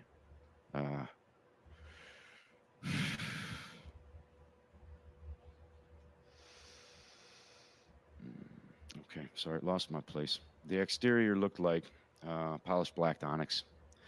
As I approached the craft, I noticed ambient temperature, not hot or cold. I kind of leaned down and touched the craft, and as I swiped my hand up the craft's starboard side, also towards the front of the craft, it was as smooth as glass. However, when I drew my hand back towards me, it felt like shark skin or a cat's tongue. That was followed by a reaction. The reaction followed my hand, and as I it's slightly off here. So I'm gonna have to do this with my hands just to describe it for you. As you can see here in the picture, I put my hand on the craft like this, and I kind of pushed my head forward. I can't do it here because of the mic, but I wanted to swipe my hand up and look at it like I was planing a piece of wood.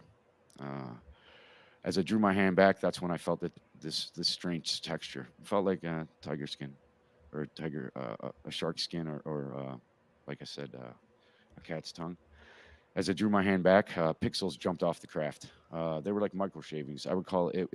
They resembled graphene or magnetite shavings and nano-sized particles. As I did that, and as I swiped up first, I guess to get back to that, as I swiped up, the craft emitted a tiger stripe pattern up the starboard side of the craft. As I drew my hand backwards, the pixels popped up, and as I did, the craft purred. It bellowed through my body. I could feel it resonate my body cavity, and it was very intense. I felt like I was in contact with a living creature. Yes, sir. The reaction. Okay, I'm already done with this. Thank you.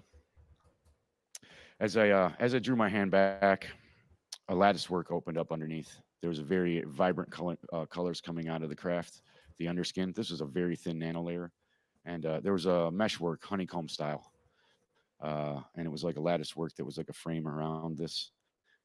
And beneath that was, well, there were filaments flowing. They looked like a neural network. I tried to see any universal bus system or any computer systems as the analyst job that I had. I saw none of this. As I drew the hand closer to myself, trying to peer through all these bright, wicked, beautiful lights that were pinks, blues, and every light color you could think of in the spectrum, I wasn't able to see anything through it. So as I drew my hand this way, I kind of pressed off the vehicle. The vehicle was stable. I mean, this thing was locked in position. It's not like Star Wars when you jump off of something and it moves. This thing was solidly locked in place, solid. I seen a shape right here through my elbow as I leaned my face down, and I could see up into the sky above my car a mirage, which was like a silhouette or a heat foil on the road. And the stars shimmered in a straight line, and in a very long distance there was a curve. So it seemed to be curved. Either way, right when that ripple hit in the sky, the stars then refixed back into place. I realized I was looking at a cloaking device on a very, very, very large craft that seemed to encompass the whole desert area that I was under. At that moment in time, I glanced and panned my view just to try to get fathom the dimensions of this craft. And I saw a giant bright white light floating in the sky, and it was a hangar bay door opened. Couldn't see doors. It was just a bright white light, and it looked like a window floating through the sky, maybe even a portal. People might from a distance think, hey, that's a portal, but I obviously knew it was a craft. So this is a hangar bay door, and there was a female silhouette standing there. At that moment in time, I heard that same voice, and it said very clearly, you were not supposed to see that. You weren't supposed to see it. All of a sudden, I began feeling a thud, thud, thud sound. This was a resonant frequency being pulsed through my body. As I felt this, it increased in speed. Thud, thud, thud, thud, thud. It was very rapid. You can see the same type of thing in the movie Interstellar. Very similar when he falls through the black hole. Too similar. Too similar. As this thud resonated in my body, I felt my molecular or my cells, maybe the quantum level of my body, feel like it was being resonated. I felt like maybe I'm going to be microwaved or something to that nature. Either way, I seen some bands coming through. I began lifting up off the ground. My vehicle began lifting with me also. As this happened, my body tipped back and I could see the underbelly of the craft. You're going to see that design right in front of you. The rectangular shape right in the center there looked like a docking socket for an electrical port. If you're going to take a big male end, this would be the female receiving end for an electrical charger. To skip through that, there were some there's some highlighted parts here, and as you can read them there, I'm going to let you read that for yourself, just for time's sake. However, as this happened, instantaneously, I cued in, and I was flat on my back, and I was staring up at the ceiling, and my vision cued into a very, very bright white light. My vision panned over, and there was my wife flat on her back on a table. It was smaller than the table I was laying on, slightly lowered, and she still had the same exact expression on her face, like she was screaming no. However, she was no longer stuck in the running position. She was flat. As I panned a little more in front of me to kind of gauge where I was at, and this all happened in milliseconds, guys. This was oh crap, what's happening? So this is a very short encounter here. As I panned over, I saw my vehicle with the right passenger tires end lifted up. I saw some people in some white suits, fully garmented masks with some breathing apparatuses. They were working on the vehicle. Slightly next to that was a strange blue rack that looked like it could have been an automotive rack. Could have had another purpose. That was my quick assumption. As I oh yes sir. Thank you, sir. Yes, sir. So after that had happened, I saw a female right next to me. She was taking some samples from me. It was a human female. She had red hair. She had very fair skin. And after that moment, I also, as I panned over, I could see the window and the desert behind me. I realized we were not in space. I could see the desert floor. I could see the exact two rock formations and one far off in the distance. So this is pinpointed by GPS coordinates. So after that, I panned a little more over, and as I seen this open up, and the bay door behind her open, or maybe just transparent, and I could see out. I also seen that craft right here docked in the ship, and that came through me after trying to get these schematics down on paper while talking to Michael Scratch. So thank you, sir. This man went through PTSD with me. So thank you, You're Doctor. awesome. I know you're great.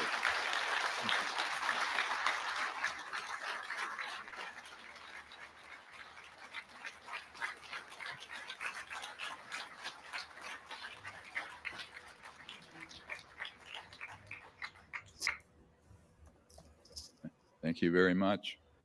There are obviously a great deal more to all these accounts. I'm sorry to have to cut that short, but we're sort of at the past our time we were going to wrap it up. But I will tell you that this is not a typical, the craft he was referring to are ours. That was Raytheon objects.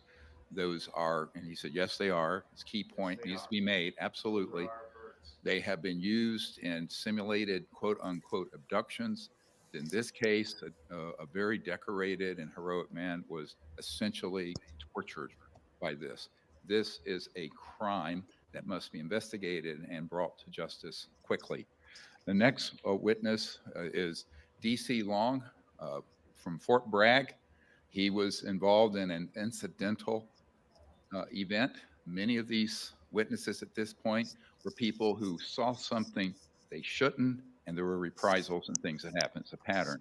The ones that were read in for a number of years, like one man that I shared earlier, 10 years in those operations, those are the ones waiting for greater protection for themselves before they step forward, but we have many of them. So with no further ado, I welcome my friend, DC Long.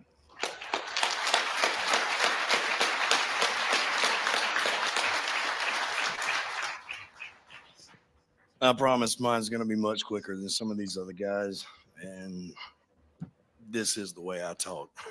So I apologize for that as well. Everyone that I've met here, I would love to go through every name. I would love to go through every situation. What these gentlemen have, we could spend years talking about it, just getting to all the moments and everything that meant the most to us. And unfortunately, I have a very short amount of time to do that. My military service began in 1997 and it stretched to 2013 until I was medically retired, injuries received in a combat jump. Ironically enough, the quick story that I'm going to tell you guys has virtually nothing to do with my military career until it got to the very end of the story. Long story short, my father grew up as a contractor. That was his entire life. He could build anything with his hands. He could tear it down and build it again for you. I say with that, and the only reason I bring him up is because my father is how I got tied into this story. As a government contractor on Fort Bragg, he met some people. He got friends with some people in the upper echelons in the military, the tip of the spear. The guys who didn't need the Army Corps of Engineers permission to build anything that they wanted. These people that I met when I was 13 years old. We would go on hunts together. We would go on fishing trips together, riding their planes. It would take us all over the continental U.S. just to enjoy their time together. People that I thought were my friends, but I didn't know that they were in the military until years after I had been in myself. We meet up at 18th Airborne Headquarters by my father's request from me. He asked me if I could help him assist. We didn't know where the project was. We were told that we were going to be met by an escort from the JFK Warfare Center. He shows up. I recognize him as one of my father's friends. I overheard that the place we're going to be going is Range 19. I'd never heard of this place before, hadn't since. They put us in a van, no windows, no protection to the front. So we were joking, what did you say? Because we're taking you to Leavenworth. We show up at Range 19. The only thing that was directly in front of me looked like a bunker, 45 degree inches from a concrete bunker, covered in trash. Looked like an actual dump. We open up, there's another escort, and they're waiting on us. They take us to a freight elevator. We take the elevator down. At that time, we were instructed, keep your heads down, keep your eyes on the heels of the men in front of you, or you'll be fired upon. I've heard plenty of instances of military jargon. People like to jive each other. I didn't take it as a joke, but I knew enough just what he told us to. I don't want to risk it. As soon as the freight elevator opened, the first thing that I could see were a few personnel connexes to the right in a large hangar, maybe twice, 3 times the size of the area that we're in now. There was a monolithic slab directly in front of me that was being held up by nothing. The closer that I got to this slab, I felt an intense vibration inside of my body. I never felt anything like that before in my life, never anything since, but it left no sound. The loudest thing in that room was the silence and the footfalls of the people in front of and behind me. As I got closer, my natural Southern curiosity took over. Oh, my shoes are untied. So I go down just to take a peek. And there's absolutely nothing up underneath this monolithic slab that if I had to estimate would be well over 100 tons. Absolutely nothing holding it up.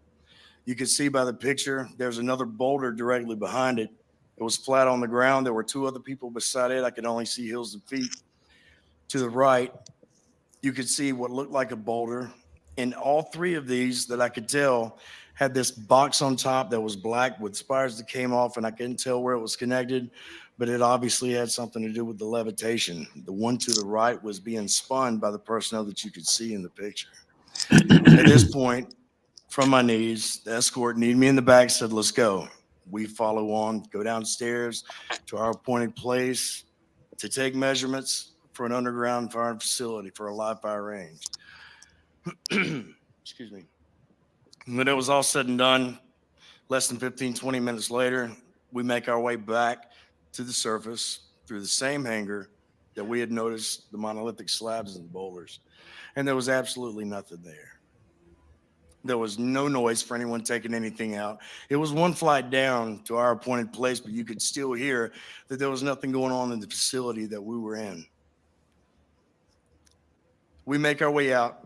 We get back in the van, and they take us back to 18th Airborne Headquarters so we can retrieve our telephones, our IDs. Something was said to my father, and they retrieved all of the notes that were taken. Everything that he had that he recorded from whenever we were downstairs, they took it from him. I didn't think much of it. I go back upstairs, help him wrap up in the G5 war room. And it was at that time, there was a gentleman sitting at the desk. Everyone was cleared out. And he had 2 pieces of paper. Said, I need you to sign this NDA. Absolutely not. You know, we didn't so much take it as a joke, but we just didn't feel like the things that we had witnessed, although I did realize it was something that I never should have seen in my life. We weren't going to sign. Didn't think anything of it. I leave. I get a call the next day, less than 24 hours later. Hey, man, you need to come down. We're trying to go to work, and everything's locked up. Everything's gone.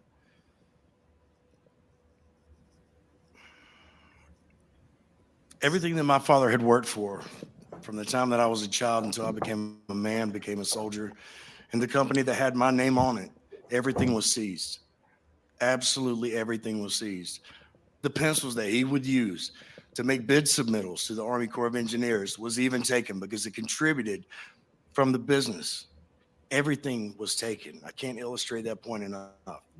My father went from being a very humble millionaire to absolutely broke, bankrupt, and destitute in 24 hours.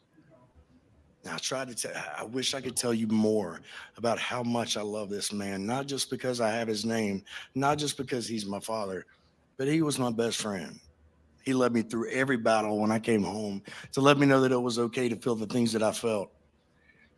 This man and I, we were always together. The only thing that could separate us was the deployments and the uniform that I wore. When I got done with my fight, I found my father. When I was scared, I found my father, etc. This man that was my best friend looked me in the eye when I found him again and said, hey, man, do you think this had something to do with Range 19? Please pardon my language. My father looks at me and says, don't you ever fucking bring that up to me again. That was the last time that I heard my father's voice in this life. That was the last time that we ever had any peaceful interaction, and that was as peaceful as it got. Shortly after, I continued on, and we had a JFEX. Any of my old paratroopers, they know what that is. It's a jump field training exercise, battalion wide. It's a big deal. There's only 12 men in my stick, getting ready to go out of the bird. I'm the first man looking at the horizon, waiting for the jump master to give me the signal. His hand's raised. I notice at the right side, someone coming up to my shoulder, and it's one of the escorts, one of the men that I knew personally from the time I was a child till I was a man and a soldier. He hooks up, he looks at me, gives me a wink. I didn't think much of it. To me, there was no danger at that point. Green light goes off, I get a hit in my back, and then something hits me in the side of the face, and it's a static line. The gentleman to my right, the man that I knew, threw his static line intentionally, and it snapped my neck. I go to fall out of the aircraft, deploy my combat pack, full oscillation. The only thing that I heard after that was the sound that my body made when it broke. When I woke up a month later, I was told that I was not fit to be a Ranger. I was not fit to be airborne. I wasn't fit to be a soldier. My career was effectively over. Even throughout all this time, I could not reach out to my father. He wouldn't take my calls. He was homeless. I didn't know. I just thought he didn't want to talk to me. Eventually, I ended up in the same situation. This follows further down the road to about 2 years ago, whenever I finally was saved by someone who I didn't even deserve to hear the sound of the voice. I had intentionally grown my hair past my shoulders, my beard down to my stomach. I was 135 pounds just because I was hoping I could hide. I was hoping I could get away from what put me in that position to begin with. I get a phone call. It was 2 years ago. We found Daddy. He's in the hospital. I go down to see my father. He couldn't speak. The man that was 6'4", 240 pounds, a superhero in my eyes, not just because he was my daddy, because he was a tough son of a bitch. He was laying in a hospital bed, 98 pounds. When the people who I encountered after the fact that had actually spent time, excuse me, and got my father out of his homeless situation to help him get back on his feet, to give him the drive, to get back to doing the only thing that he knew how to do was to be a government contractor, They put him back in contact with some of the people that he thought could help him. I can't illustrate this fact enough. In the time span of 3 months, my father went from 6'4", 240 to 98 pounds, dying in a hospital room, and he couldn't even speak because the chemo was burning his lips. I told him, I love you. Don't worry about us. We're square. I want to make you proud. Before Dr. Greer and I came in contact with each other, and I'm almost done, I wrote my story, and I entitled it, I'm Afraid to Say. And people have asked me, well, why did you wait so long? I mean, it's obvious why we waited so long to send it. Nobody knows this. My family doesn't know this. Dr. Greer obviously doesn't know this. But when I sent that, I was planning on taking my life because they took every damn thing from me. I could handle losing my career. I was willing to die for my country. I was hoping like hell I would. Somehow I survived. And then they tried to take me again. They can have all that. I knew that when I put these around my neck. But my intention was to take my own life because I just couldn't do it anymore. I heard this man's words with Sean Ryan. If good men do nothing, then evil men will prevail. I am damn tired of doing nothing.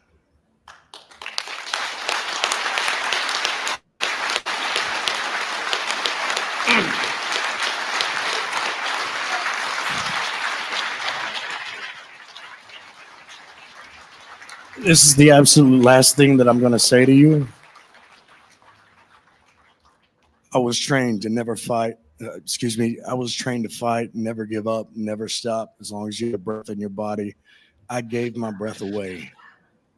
The people in this room, everyone that I've had the blessed opportunity to spend time with, I've heard you say that we're brave, that we're heroes, and it embarrasses me because I personally felt like I don't deserve to be in the room with all of you heroes, because I would not have the words and the breath to come from my body if it wasn't for the strength that you give me when you shake my hand, when you hug my neck. Thank you so much. Godspeed.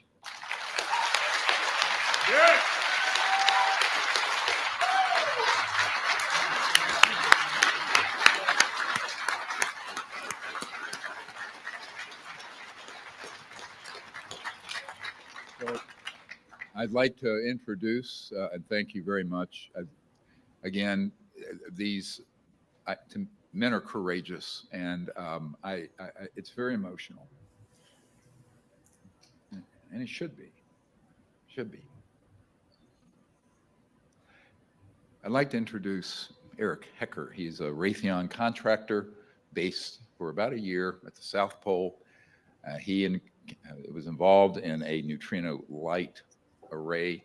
He has an enormous amount of information, but in the interest of time, we'll be brief. Thank you, Mr. Hecker.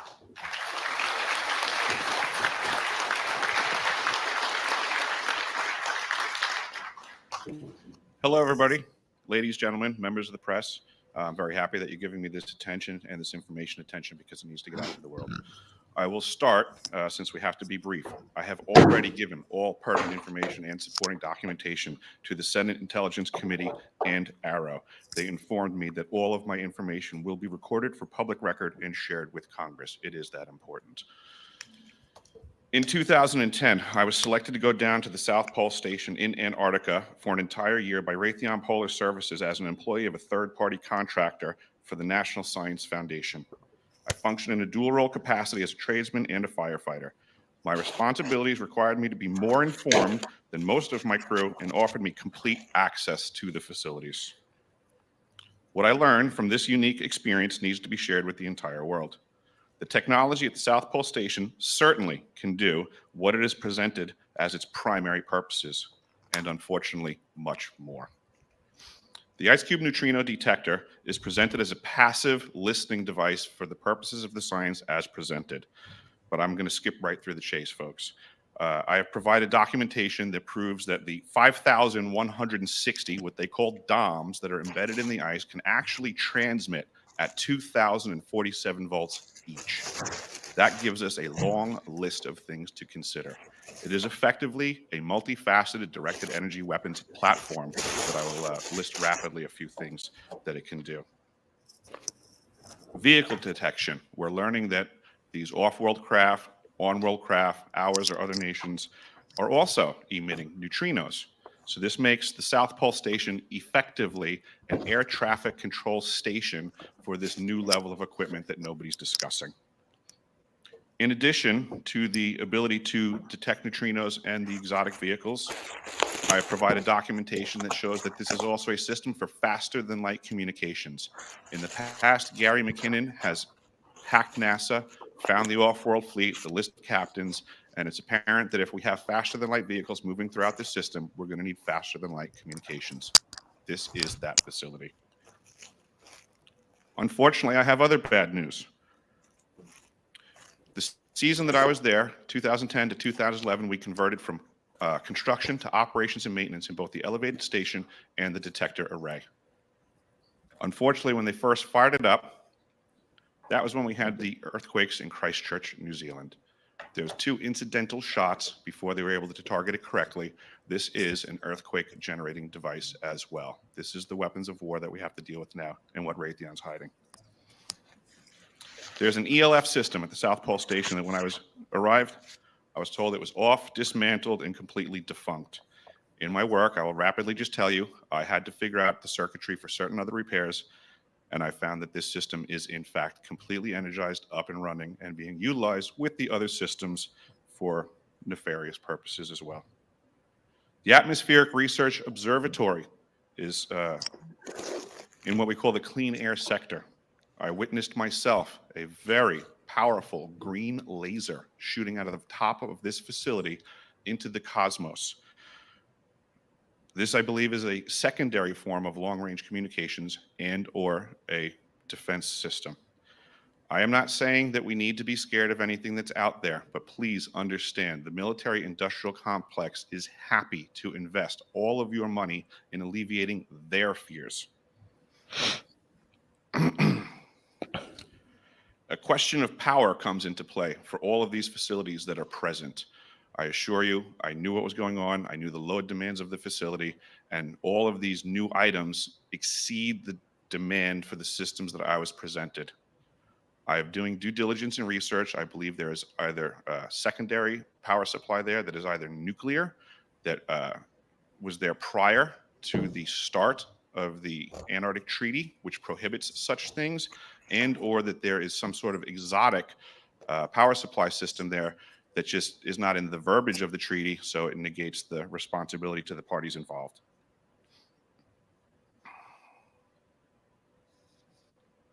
I think that pretty much covers it for time.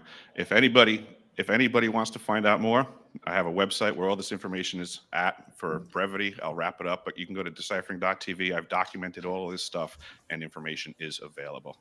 Awesome. Thank you.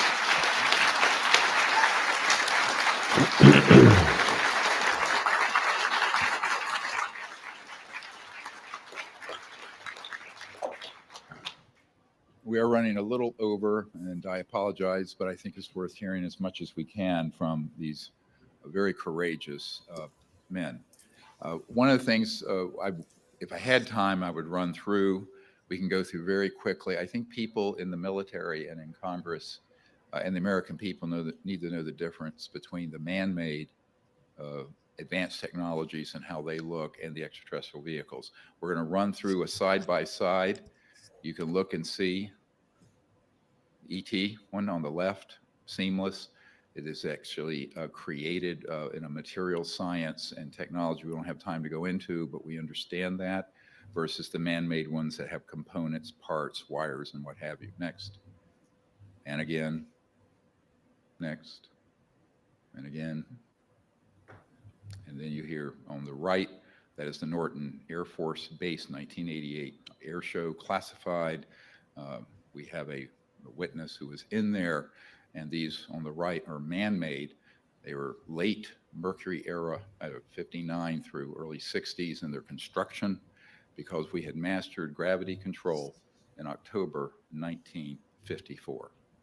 So these had been in the solar system by the time my uncle, who's Northrop Grumman, had worked on the lunar module out on Long Island to put Neil Armstrong on the moon. Next. This is, again, an ET vehicle on the left, one with struts, parts, pipes, and often humming a transmission, sort of transformer sound on the right. Next. And again, one that's extraterrestrial and a vague copycat that's man-made. Next. And again. And again. Next. Now the one on the right, this is a little bit to unpack. It takes us a couple hours. I'll go through it quickly. You can look up the Cash Landrum case back in 1980 outside Houston in Texas. The one on the right is actually an ET craft. It was they were unable to figure out how to get its energy system to work.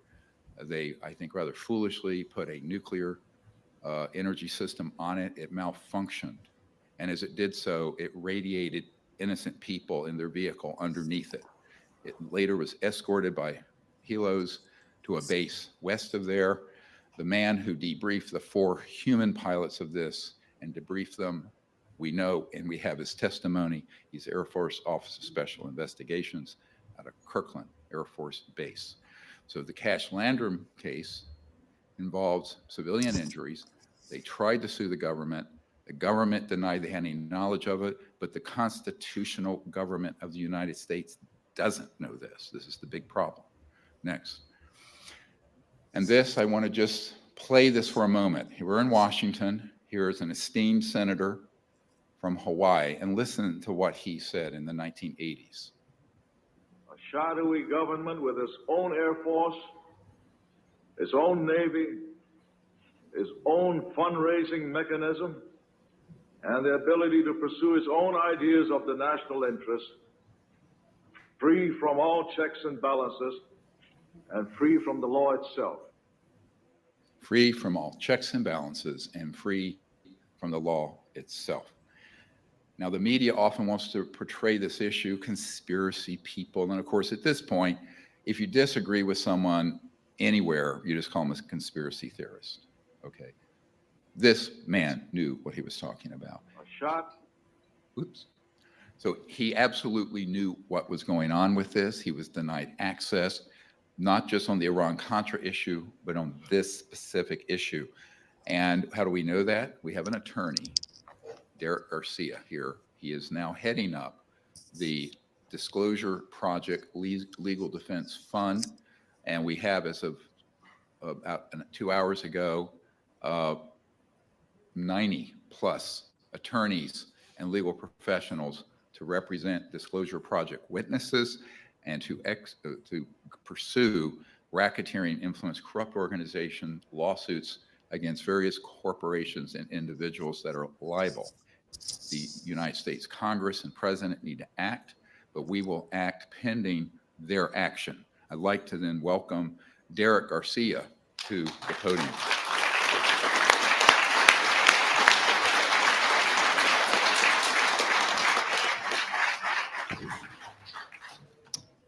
Good afternoon. My name is Derek Garcia. I'm a civil rights attorney from New Mexico. I've been in practice for 13 years. I'm admitted to practice in the District of New Mexico, the Federal District, the United States Court of Appeals for the 10th Circuit, as well as the U.S. Supreme Court. I'm joined in the audience by my colleague and attorney, Paige Fox from Illinois, and numerous attorneys who have now joined our legal team nationwide and internationally. We are dedicated to ending decades of UFO secrecy and releasing vital technologies which will bring an end to our current environmental and energy crisis. On May 23rd, we announced the creation of the Disclosure Project legal team over Dr. Greer's YouTube channel. Since our initial announcement, we now have over 90 legally affiliated individuals, different practice areas and expertise, paralegals, law students, law clerks, members of law enforcement, and criminal investigators, legal professionals from over 23 states and nearly all relevant jurisdictions, and a growing list of preeminent attorneys internationally. We continue to make the call for pro bono attorneys, all volunteer at this point, and legal professionals, and add new members of the Disclosure Project legal team on an hourly basis. We have assembled a one-of-a-kind and strictly non-partisan volunteer legal team for the purpose of moving disclosure forward once and for all. Our goals are to legitimize the essentially UFOs and promote public awareness as to the numerous related constitutional and legal implications on this issue. We wish to support the constitutional government in regaining full operational control over these secret, illegal, black budget, beyond black budget projects. And we will gain control over this issue for the first time since President Eisenhower. We will seek truth about propulsion and advanced energy technologies capable of solving world hunger, poverty, and the energy crisis. We will seek justice for those who have been harmed by non-disclosure and technology seizure through filing civil RICO actions, Bivens claims, and numerous and multiple legal theories aimed at getting to the ultimate truth on this issue.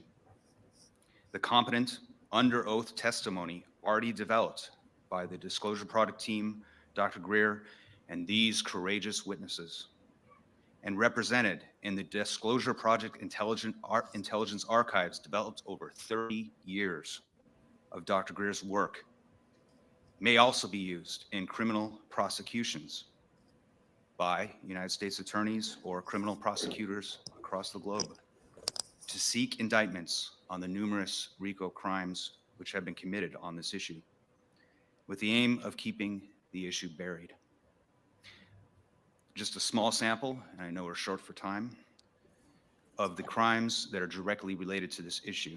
Disclosure Project witnesses have and gathered intelligence has established the following major crimes: treason against the United States of America, murder, mass murder, torture, kidnapping and abduction, embezzlement of government funds, embezzlement of private funds, bank fraud, money laundering, illegal surveillance, insubordination and insurrection against the United States, false imprisonment, witness and whistleblower intimidation, theft of intellectual property, trespassing, burglary, framing of innocent people, government corruption, blackmail, bribery, and illegal use of the government and military property, and many, many more crimes.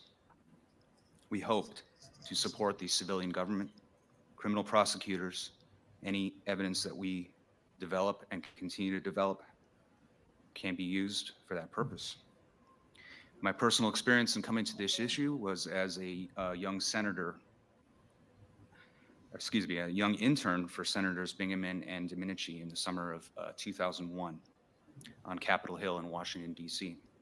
The Disclosure Project press conference had just taken place on May 9th of 2001. During my internship, I distributed numerous copies of the Disclosure Project executive summary and briefing document and other written materials to various members of Congress and their staff, including direct submissions to leading members of the Senate in the underground subway system. Waiting in the hallway of the Hart Senate office building, I encountered a hero of our country, Senator Daniel Inouye, walking back from his office. I gave the senator a copy of the Disclosure Project executive summary and asked him if he had heard about the Disclosure Project and what he thought of UFOs, extraterrestrial intelligence, and the possibility of these intelligences actually visiting Earth. Senator Inouye responded by hand signaling me to follow him back to his private office. He shut the door of his private office. Senator Inouye said he dealt with the UFO issue extensively while he was chairman of the Senate Intelligence Committee in 1976. Senator Inouye confirmed that he had seen the May 9th, 2001 Disclosure Project press conference here at the National Press Club, and that the testimony provided by those courageous witnesses at the time was substantially accurate and correct, based on his direct experience and briefings on this subject.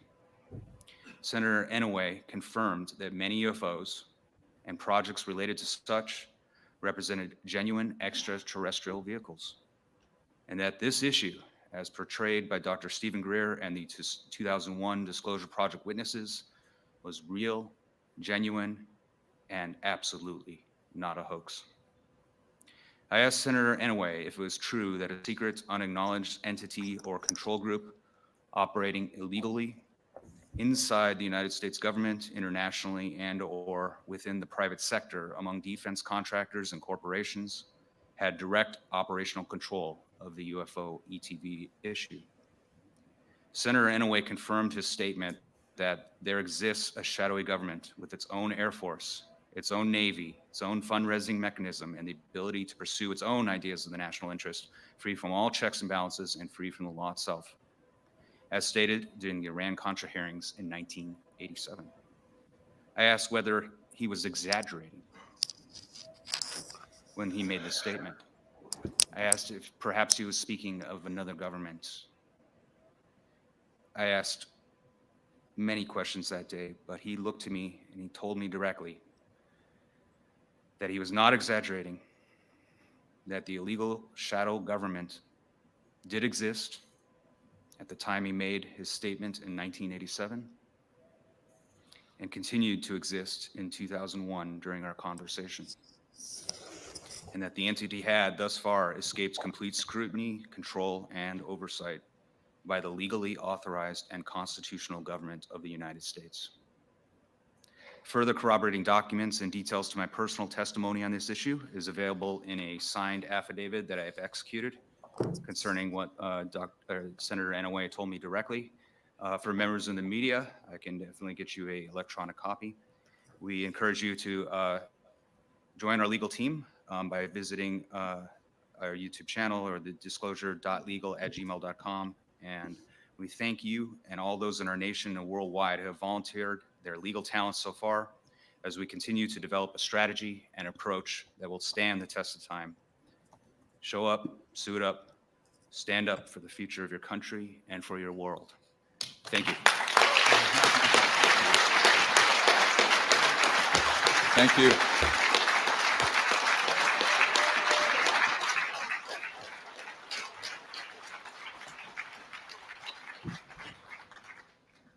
So I would like to thank very sincerely Mr. Garcia for his work. When he first contacted me, he was a 20-year-old student at Wesleyan.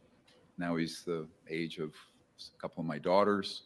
He's now an attorney, and we've gone full cycle where now he is stepping up with all these other wonderful attorneys and legal professionals to represent what we were doing pro bono, since we are at present an unfunded operation.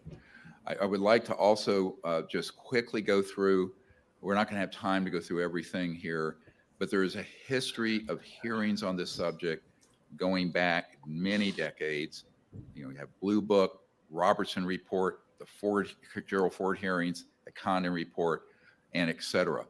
These have all been, unfortunately, submarined and corrupted by influences that have prevented the truth of this coming out. We have to be very careful because Eisenhower said only an informed citizenry can prevent the loss of our freedoms and democracy.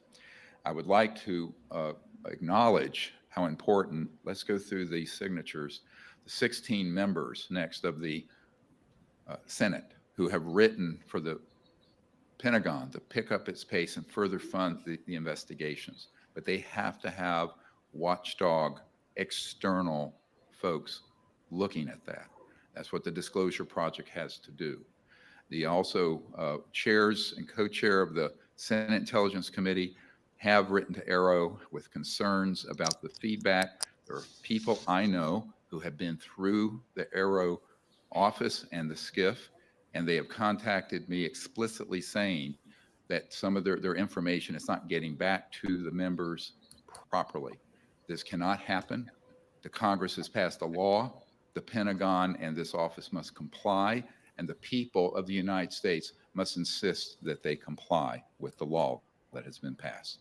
Next. We won't have time to go into this in depth. I just want to mention, I want to be extremely careful what I'm about to say, because it will be misconstrued by various folks out there.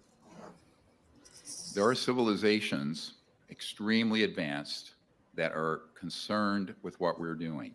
This station at the South Pole is a much later version of a man that I worked with for a number of years in the 90s who invented the neutrino light detector system on the satellites up in space.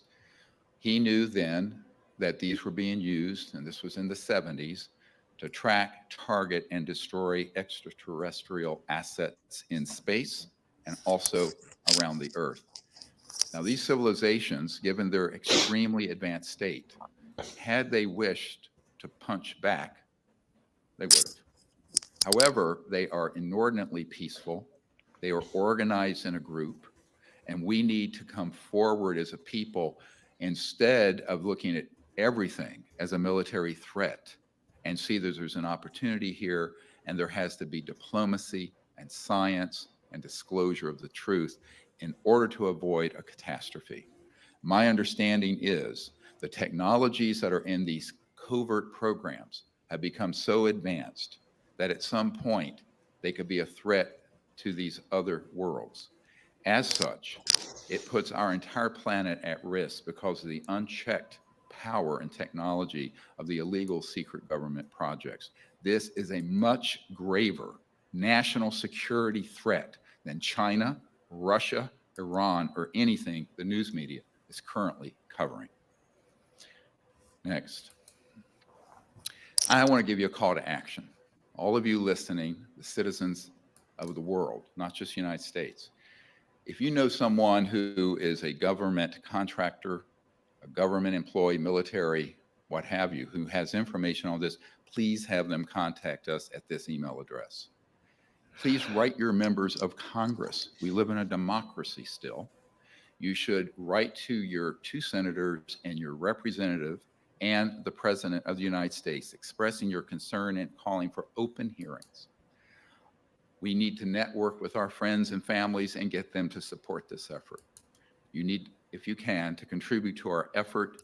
I'm retired as a doctor, so, you know, I can't fund everything at this point like I had. If you can assist with the Energy Research Lab that we are proposing in the Lost Century, you'll see that, then please contact us. We have a $50 million funding need to stand up a open source energy lab. What does that mean? We would develop these zero-point energy technologies, and they would be released free of charge, open source to the entire world, so we can quickly solve the environmental and poverty problems we are facing.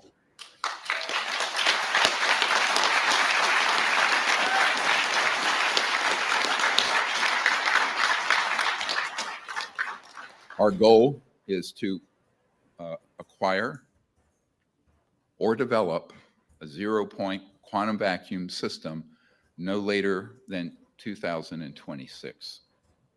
That's very fast. So we need your help. If you're a scientist who knows these technologies or in other capacities can help us, hoping we get funding, we will call on you to be part of this multi-centered lab. In other words, we would have this lab streamed continuously. All breakthroughs would be blockchain distributed in real time, and there would be other affiliated labs around the world working on this, so it could not be invaded and shut down in one place.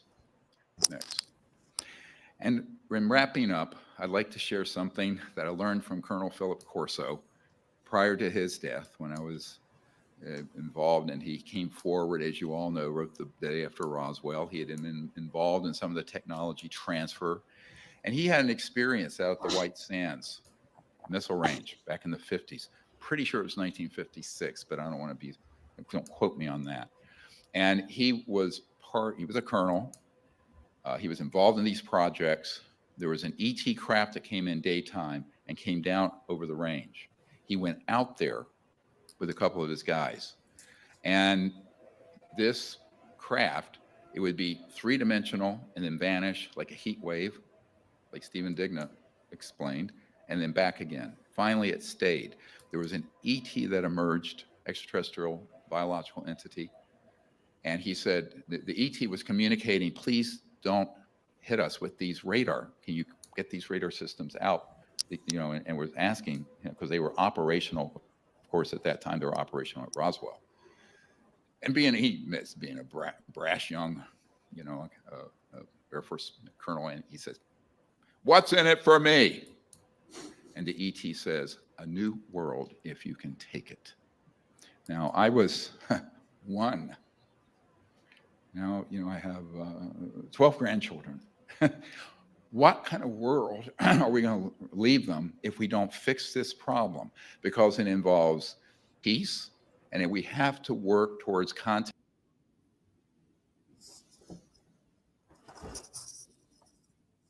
Alfred, can you hear me?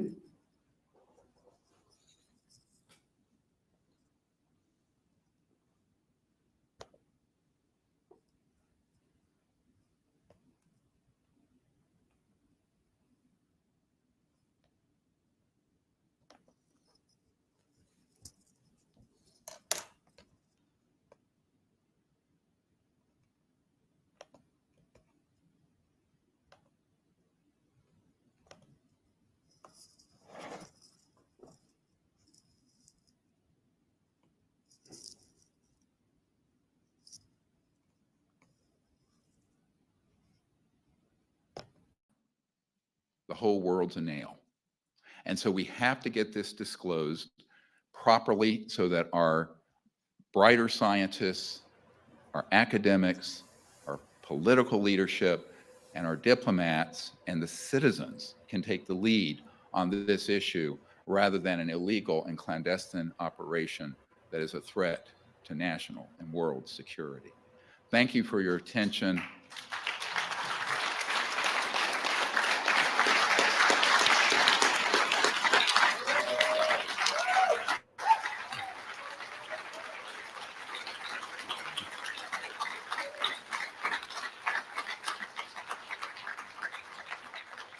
Now, I am told we have to be out of here at 5. We've gone over about an hour. And I apologize for that. But if there are any members of the press here that have a question, you can ask them, and we'll be happy to answer them briefly. Any members of the media? Yes.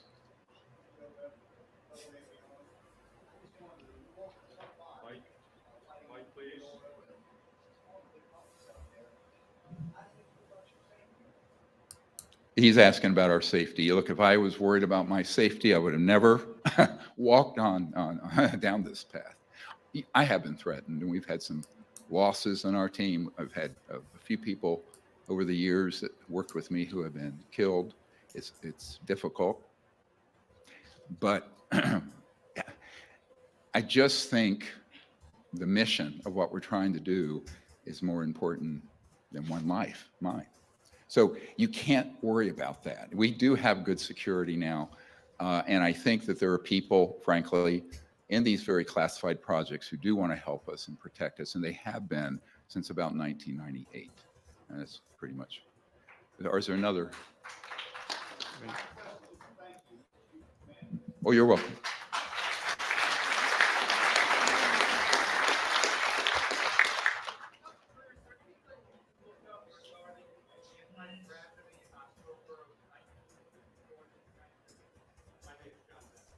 Yes, he's asking about my comment about gravity control being accomplished in October 1954. A member of my team for many years was the top scientist at the Naval Research Labs here in Washington, so one of the major Department of Defense labs. He was one step down after the director of the lab, and he had been in a vault where he saw the document in a skiff and saw the documentation that we had mastered gravity control, meaning that we had had experimentation with it earlier, but mastering it so it was stable occurred in October of 1954. His name is Richard Foch, F-O-C-H. He is deceased, but he worked with us for many years and was very much in the inside. He also introduced me to some folks down near the Redstone Arsenal and a man who is under contract with IT&T, but he actually is working through the CIA, And he has developed these technologies also beginning in the 70s. And I've been at this man's skiff. He's been at my home. When he was going to develop one of these systems for us, some thugs went down and threatened he and his wife's his life. So, you know, he had to back down. At that time, we didn't have a momentum and a way to secure his safety. So yes, I mean, we do know that this goes back a long time. I know that we have Senator John Warner's son here, who his father was involved with this committee. It's the majority Joint Intelligence Committee, along with George H.W. Bush, who was the one who told Clinton to back down off of looking into this. And I was very involved with that. There's a long story here. We could be here all night. But we do know that Paul Mellon, the grandfather of John Warner IV, who is here today, went over and retrieved a German disc at the end of World War II that was their prototype to develop a so-called anti-gravity electromagnetic gravitic system, but it wasn't fully operational by the time the war ended. But that became something that then was pursued later through operations that were highly classified in the United States and in the very black aerospace world. And we have this very well documented, by the way. This was a great deal of history here of the United States and after World War II that the public doesn't know about, but it'll come out. Other questions? Yes, ma'am. Dr. Greer, Sherry Hill here from Mhm. rightoknow.com, and I just want to thank you so much for your bravery in covering what many of us journalists in the truth movement see as ringing the alarm for the most critical topic on the planet right now. And you know, we've really learned that we, the people, that we've been funding, unbeknownst to us, with our taxpayer money, these black operations. What can you tell us that we can do? I know you had a call to action, but for not just the journalists, but everyone in this room and everyone tuning in, what can we do to help support and really flip this movement right now and help save, you know, our planet, humanity, have access to the free energy that we have been funding as well? Well, we need networking support. We need people like Sean Ryan, who had me on his show and got this message out to so many members of the military, Delta Force guys, Navy SEALs, others, and are now coming forward. We need significant funding because it's an unfunded project. Everyone who works with it is a volunteer, has been for 33 years.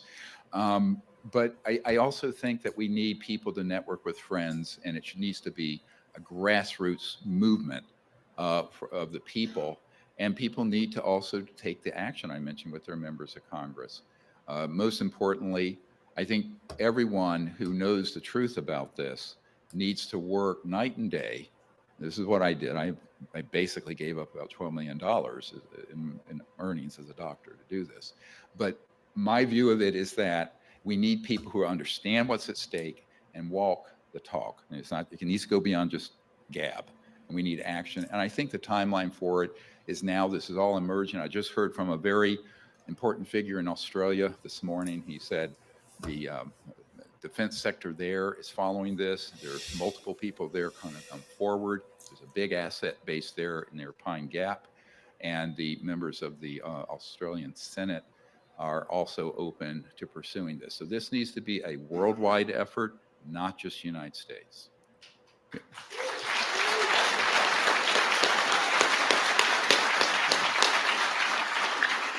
Yes, ma'am. I'm just curious to know if the witnesses that you heard earlier with the very council that's actually Yes, all of this is available, assuming we can get it to you. That can be emailed to you, the redacted one. Obviously, the unredacted one is very sensitive. I am not going to disclose the names of the hundreds of men and women who want to not be disclosed publicly. Now, it's very courageous of these guys to do it. I know what it's like to be put in the crosshairs of this subject and ridiculed and defamed for 30 years. So these are very courageous people, but that list you can actually receive as well as the entire facilities list. Now, the facilities list just gives you a location, doesn't tell you quite everything that's there. It gives you a little bit of a little blurb. But it's what we can provide at this point. Again, remember, any requests like this are being fulfilled by volunteers who have day jobs and lives. So be patient with your requests, and please communicate that to our staff or email address that I provided. Yes, other. Yes. Who are these C-suite or pension? The illegal secret government. Well, look, I know a number. I've actually met with a few of them over the years. He's deceased now, General Stubblebine, offered me $2 billion not to do what I'm doing in 1992. There were witnesses to this. The level of corruption is almost unbelievable. We do have a man who's this former chairman of a major Fortune 100 company who wants to come forward, but he and his family have been threatened in the last month.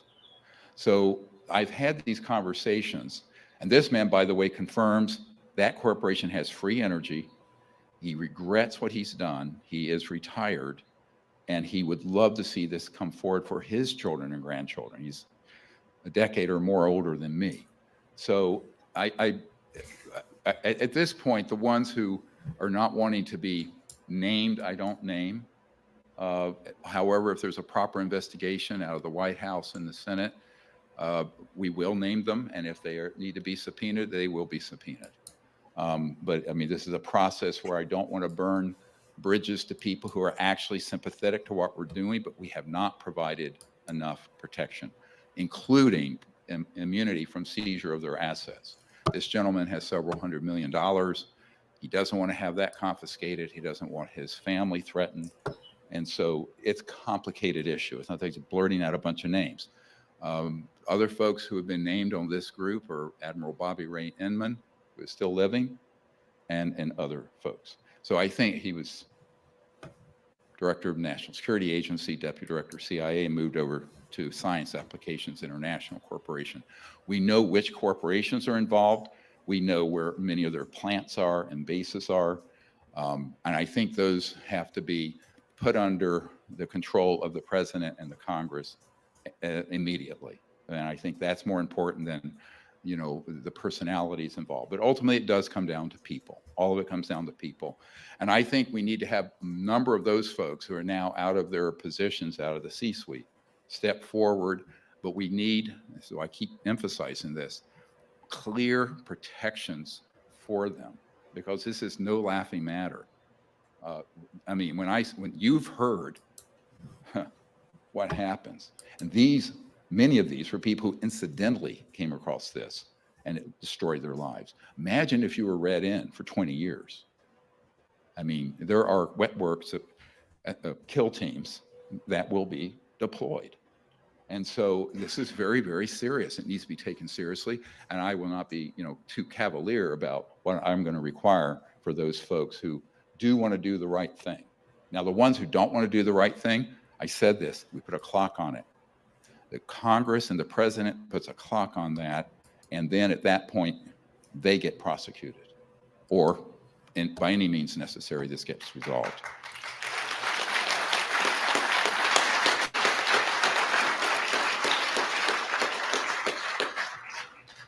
Yes. Dr. Greer, can you give any, I'm over here. I see, yeah. Gavin McClellan. Sorry, can Mike. you give any clarification on the Van Allen radiation belts? There's a lot of dissension about the Van Allen radiation belts. Give any clarification on transportation through them? No, I don't have any specific information on that issue. I do know that these technologies that we're talking about would have no problem going through, frankly, solid matter, ocean, et cetera. Is there another member of the media press? Wait for the mic, please. Thank you very much. Dr. Greer, can you tell us more about the program life forms that are involved in the so-called abduction phenomenon, please? Thank you. Yes, well, those, they've been around for a very long time. As you know from our Air Force Office of Special Investigations witness who appeared in Unacknowledged, that documentary in 2017.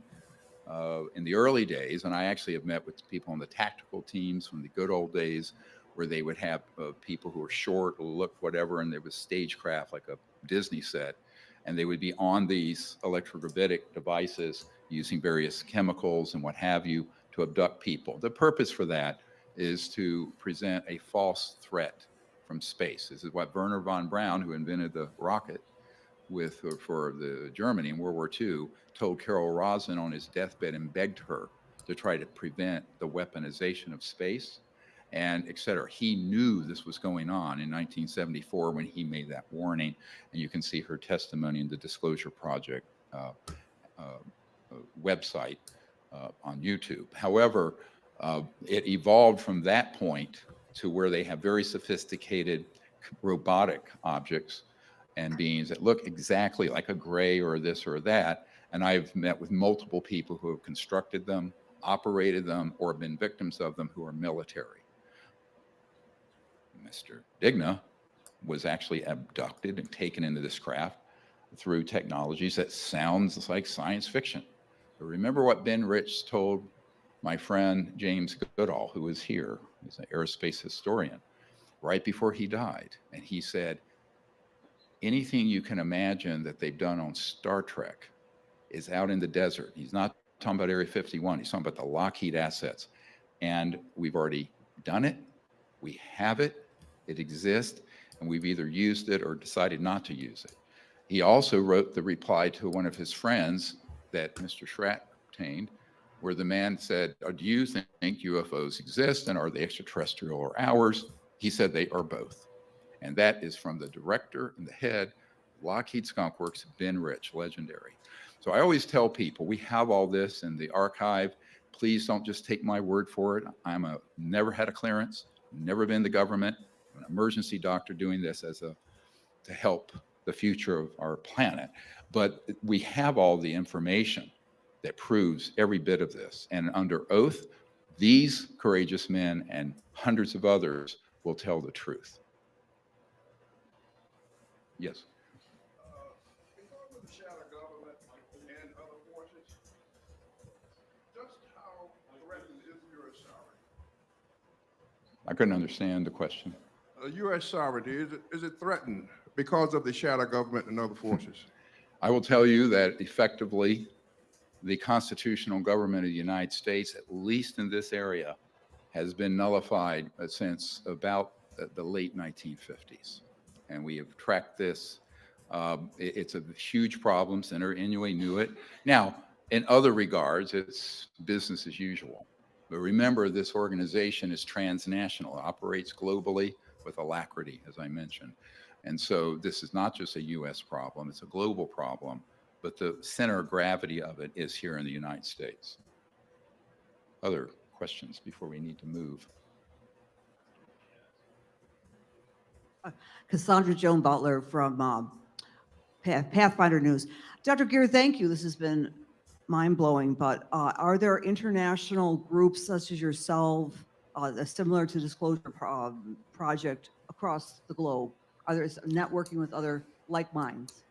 Well, yes, we have people involved with what we're doing in various other countries, including Russia in their space program and other places. We recently obtained the testimony of a Russian general that back in the Soviet era, where an extraterrestrial vehicle and beings put some of the people at an intercontinental ballistic missile site kind of in stasis so they could go in and fix an overheating missile that wasn't being detected that could have blown up and could have triggered World War III.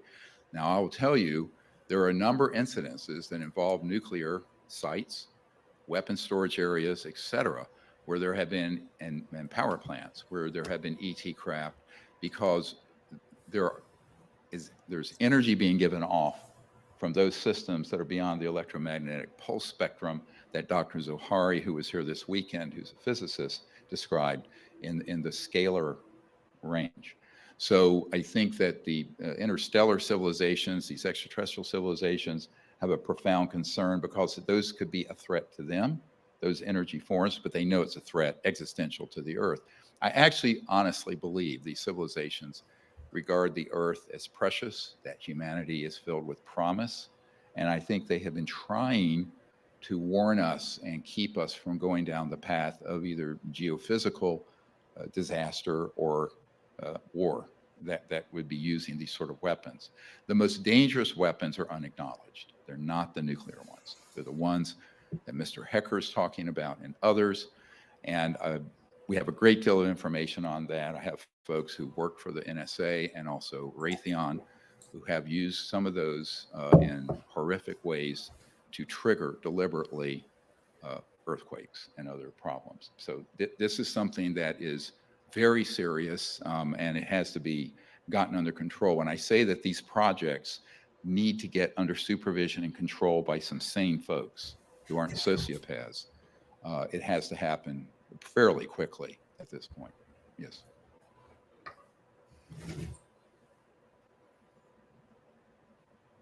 And hello? Oh. Billy Carson, Forbidden Knowledge TV. Hey there, coming in loud and clear, buddy. I'm in. With regards to the civilian RICO, can we foresee, if this process is successful, any potential prison time for any of these corporate execs that are behind this? Look, an eye for an eye leaves the whole world blind. I think what we want to do first is to gain their cooperation with the effort. We hope we can exert enough pressure both through what we're doing as civilians, who are civilian RICO and other actions, as well as what's happening in the Congress, that gets resolved. What you don't want to do is just throw down with folks who have technologies. And I will tell you, this is sensitive, but when I was briefing Admiral Tom Wilson, who is the head of Intelligence Joint Chiefs of Staff in 1997, 26 years ago, I can't believe it's been that long. At the end, I asked, well, we need your help to get these projects under proper control. And he says, well, does the Secretary of Defense, I can't do it without his, and he's not giving me that order. He says, what about the president? I said, no, the president has been waived off. This is Bill Clinton, and I know exactly how that happened. Because I was very involved with Lawrence Rockefeller and all the Clinton issue. So the question becomes very quickly, and he said to me, how would we take on a group who have technologies 1,000 years beyond what I know we have, which is the best thing I can deploy is a B-2 stealth bomber. So this is a very serious issue strategically. How do you approach this? Now, the constitutional government of the United States has the rule of law, and I think if it's disclosed properly, the support of the populace and the people, and the rank and file. And I want to point out, virtually all of the Disclosure Project witnesses, except some of these few that are very much at the top, were just obeying orders. They were at a site, they were Delta Force or a Navy SEAL or what have you. They didn't know that the management of it had escaped constitutional control. And I didn't know that until 1993. And that was, of course, my coming of age when I realized, my God, the president and the director of the CIA are being denied access, and then multiple senators and congressmen that I met with privately. So I think that what we want to do is resolve this in a peaceful, legal fashion. And we do not want to just go straight to, DEFCON 1, right? We don't want to go to that. So I think we need to do that in the next 6 months, however. The information I have, I don't want to go further than that, is that a clock has been placed on this. It must be resolved within this year, early next year. And then things are going to deteriorate significantly. Who in Congress is supporting you? I don't want to really go into, let them speak for themselves. When I take meetings, I take them, if they're confidential, they're confidential. I'm not important in this. It's not supporting me. I'm 68. I was 34 when I started on this path of double my age. I'm not going to live another 30 years probably. So, my point is I want to be a means to get the intelligence, the information, put the coalition together to move this forward. And I think it's going to need, but the members of Congress who have come forward about this already, such as Congressman Tim Burchett of Tennessee, who has called for these open hearings. He's on the House Government Reform and Oversight Committee. There are many members of Congress who are awakening to this problem. The issue is they're moving much too slowly. You need to contact these members of Congress and also the White House and the office of the president and say this needs to be dealt with expeditiously, because they now have in their possession the entire Disclosure Project Intelligence Archive. And what I have to say about that is no more excuses. No more excuses. They have everything they need.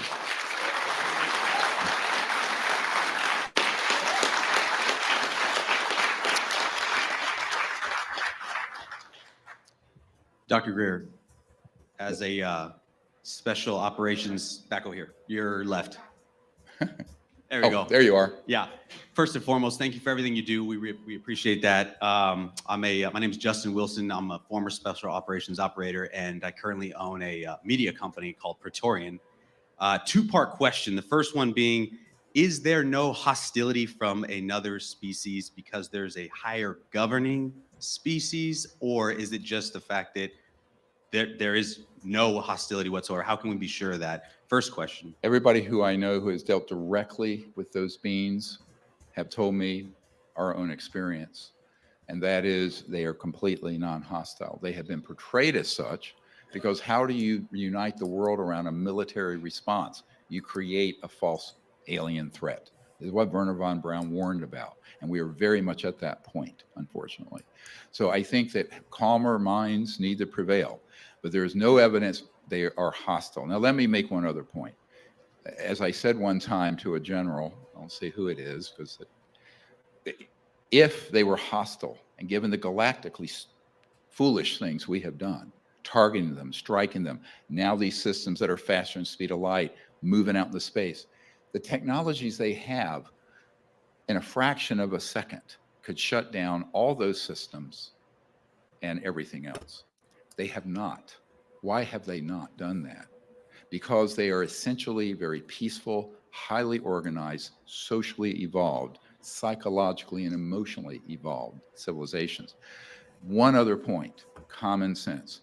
If you possess those sort of weapons and you're still of the consciousness of violence, you're going to blow yourself up or some nearby planet with you, because we're not talking about, let's forget science fiction. You're not talking about boom, boom with a laser beam, right? Or a kinetic missile, or even a thermonuclear missile. You're talking being able to affect the fabric of space-time. And then if those technologies are weaponized, it's over in a fraction of a second. So the proof, I said to one senior military guy, that they are not hostile is that you and I are still breathing the free air of Earth. If you know what we've been doing, it's quite clear that this is actually proof that they're not hostile. If you understand what those technologies are, and if you understand what covert illegal projects have been doing. So here's a question. If there's not any, intervention by the aliens or the people, there is this power and there's people in control. If we don't fix this ourselves, is there going to be any kind of intervention from up there if we continue to destroy the Earth as we are? Well, that's what I spoke to a moment ago. I think that there are two clocks ticking. One is operations within the constitutional government of the United States that are not going to put up with this any further, more than another 6 to 9 months. The other is the fact that these extraterrestrial civilizations cannot afford for this progression of technology being deployed against them. These have been much of it's been reverse engineered from the ET vehicles, right?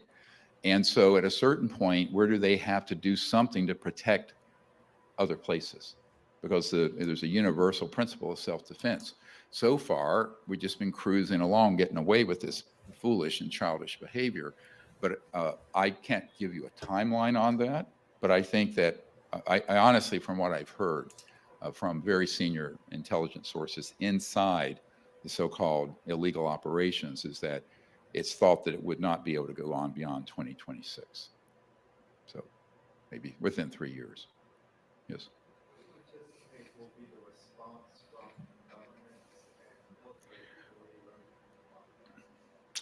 Well, I think that at first there's denial, shock. It's like the stages of death, frankly.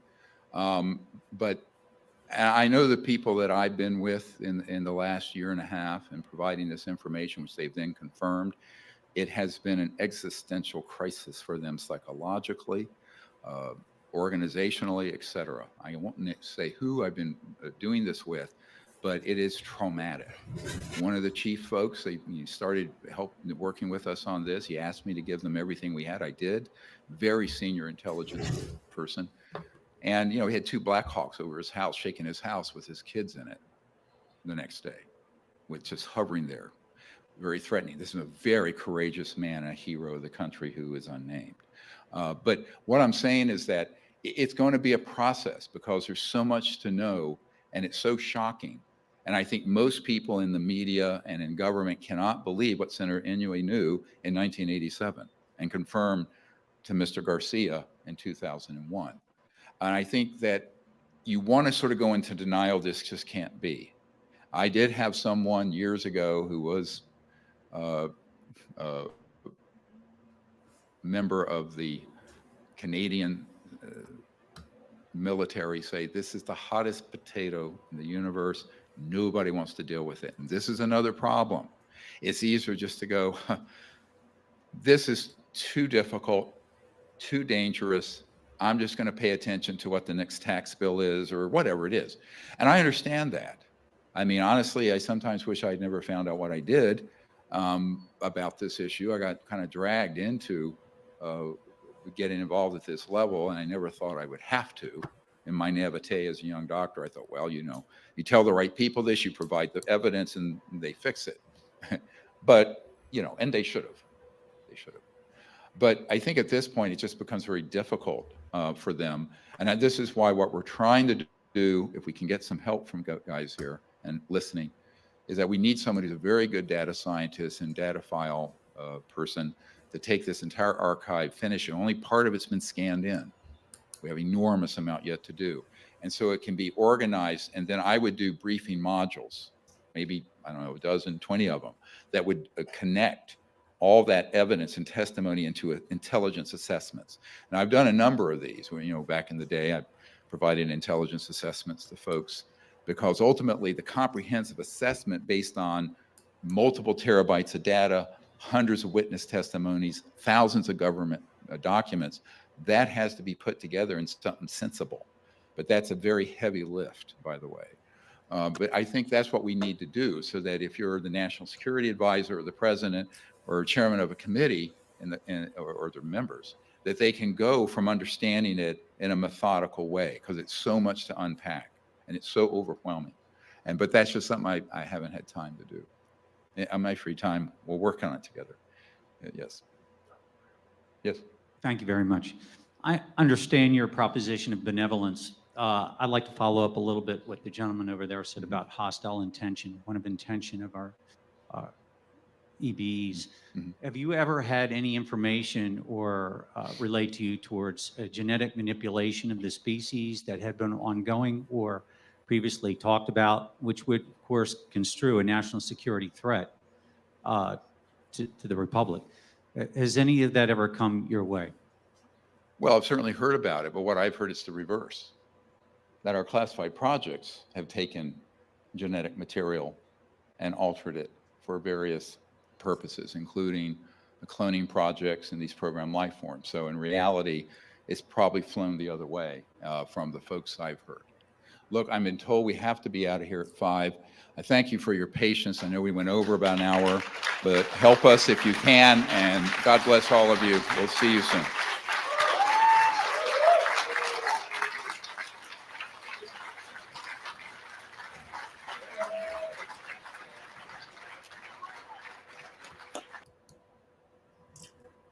Shecky, can you hear me? Oh, good. Let me bring in Ananda. Ananda, finally.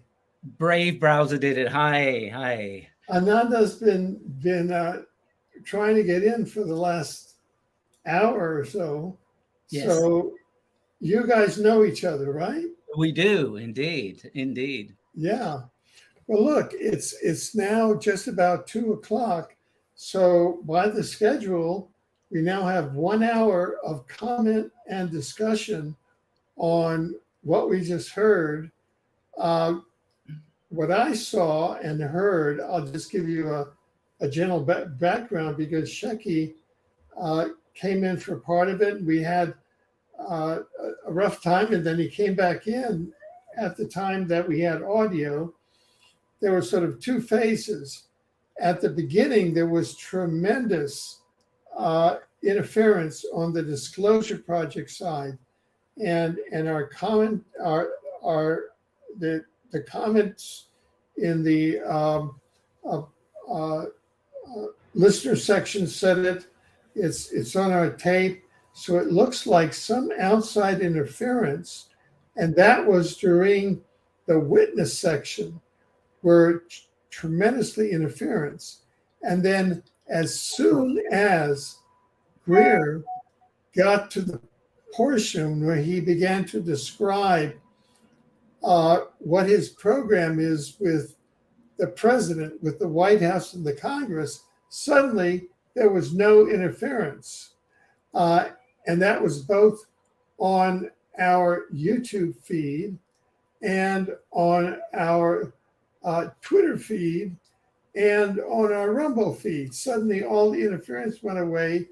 And when Shecky joined again, he heard no interference, and I saw that there was no interference with Shecky. And before, when Shecky came on, there was interference where I could not even interact with him.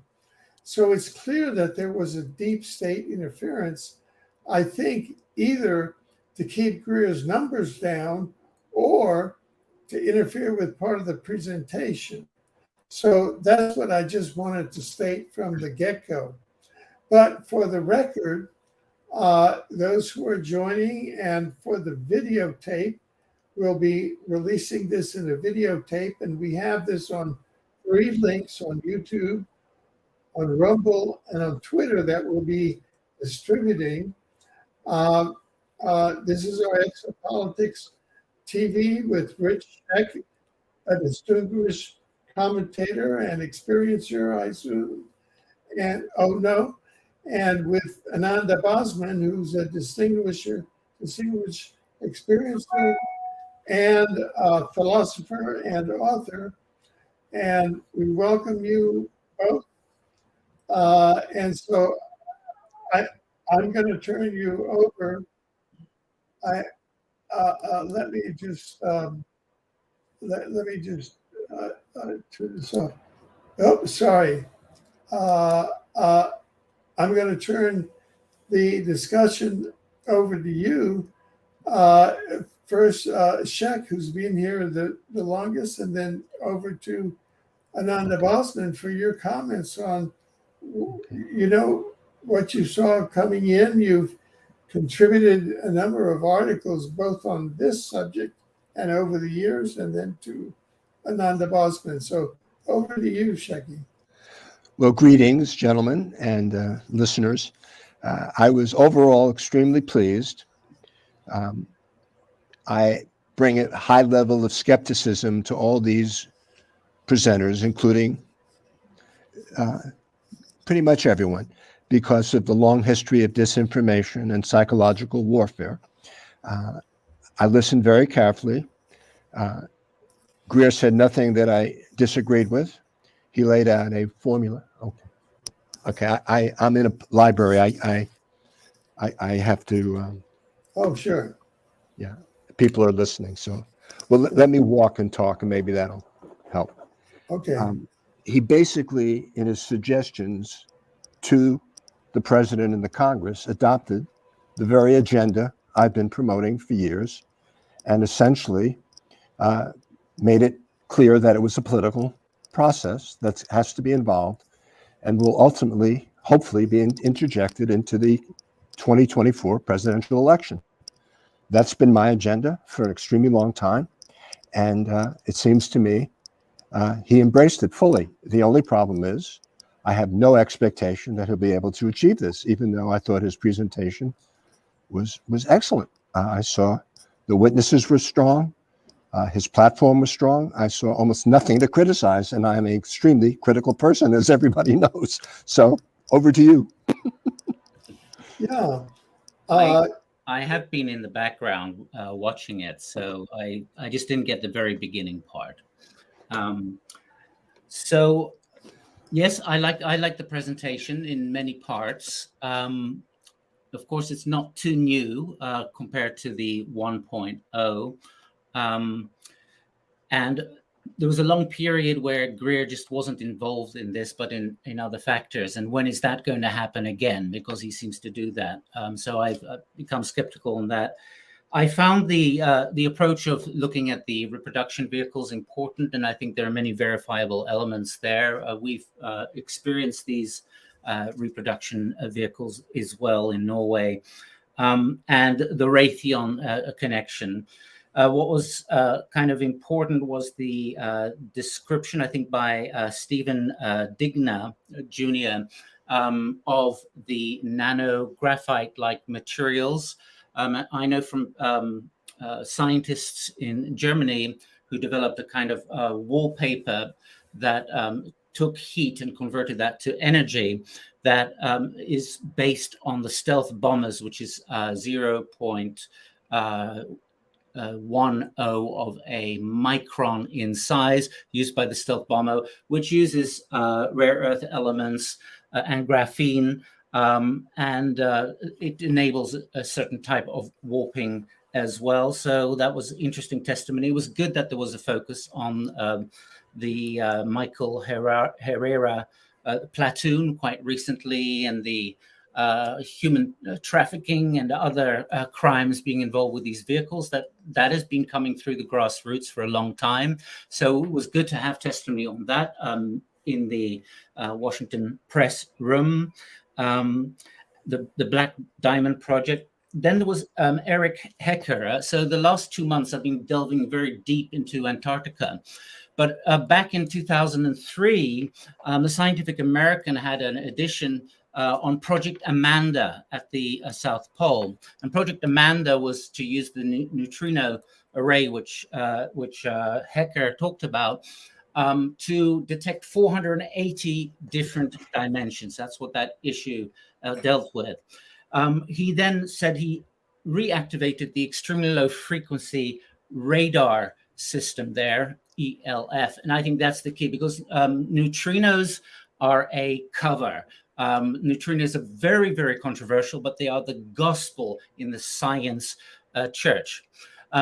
In our panel in August of 2021, we had the applied sciences scientist, Dr. Ruggiero Marie Santilli, who produces technology for the US government by which they can detect nuclear materials in shielded rooms. And the device operates by fusing a proton and electron from hydrogen gas and converting that into a neutron. This disproves neutrinos and proves instead the itherino, which was first discovered in the applied sciences, not theoretically, in 2006. And the itherino is extremely important. It's the longitudinal propagation of the universal ether. So this brand new branch of animate science has demonstrated in 2020 that there is a total entanglement of all space, not quantum entanglement, because quantum mechanics cannot operate in the living DNA. It's useless to human beings as a description. It's great in metals, it's great in technology that are metal or crystal based. But the DNA itself is 3.6 billion nucleotides, and they're all interacting together, and that cannot be quantized to a single quanta. The symmetry is never broken under 4.5. So there is a brand new mathematics that deals with that will lead to being able to process this tremendous genetic intelligence. But the ether itself, the backset of the universe, is a total entanglement, and it has an intelligence. And the longitudinal propagation of that is the itherino that gives the unique qualities to the neutron, because the sum of the proton and electron of the hydrogen gas does not give the 2.82 mega electron volts of additional energy that the neutron has. So this technology is being used by the US military to detect shielded nuclear weapons.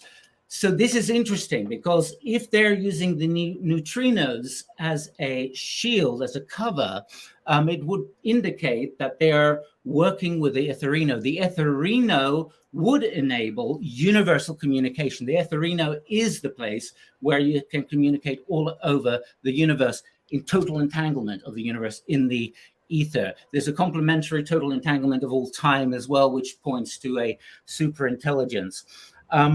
There's a lot of mystery with the South Pole from the 60th to the 80th parallel. You've got all the buoys with their solar panel powers, which go to the warships of the 54 nations, initially 12 nations that signed the treaty.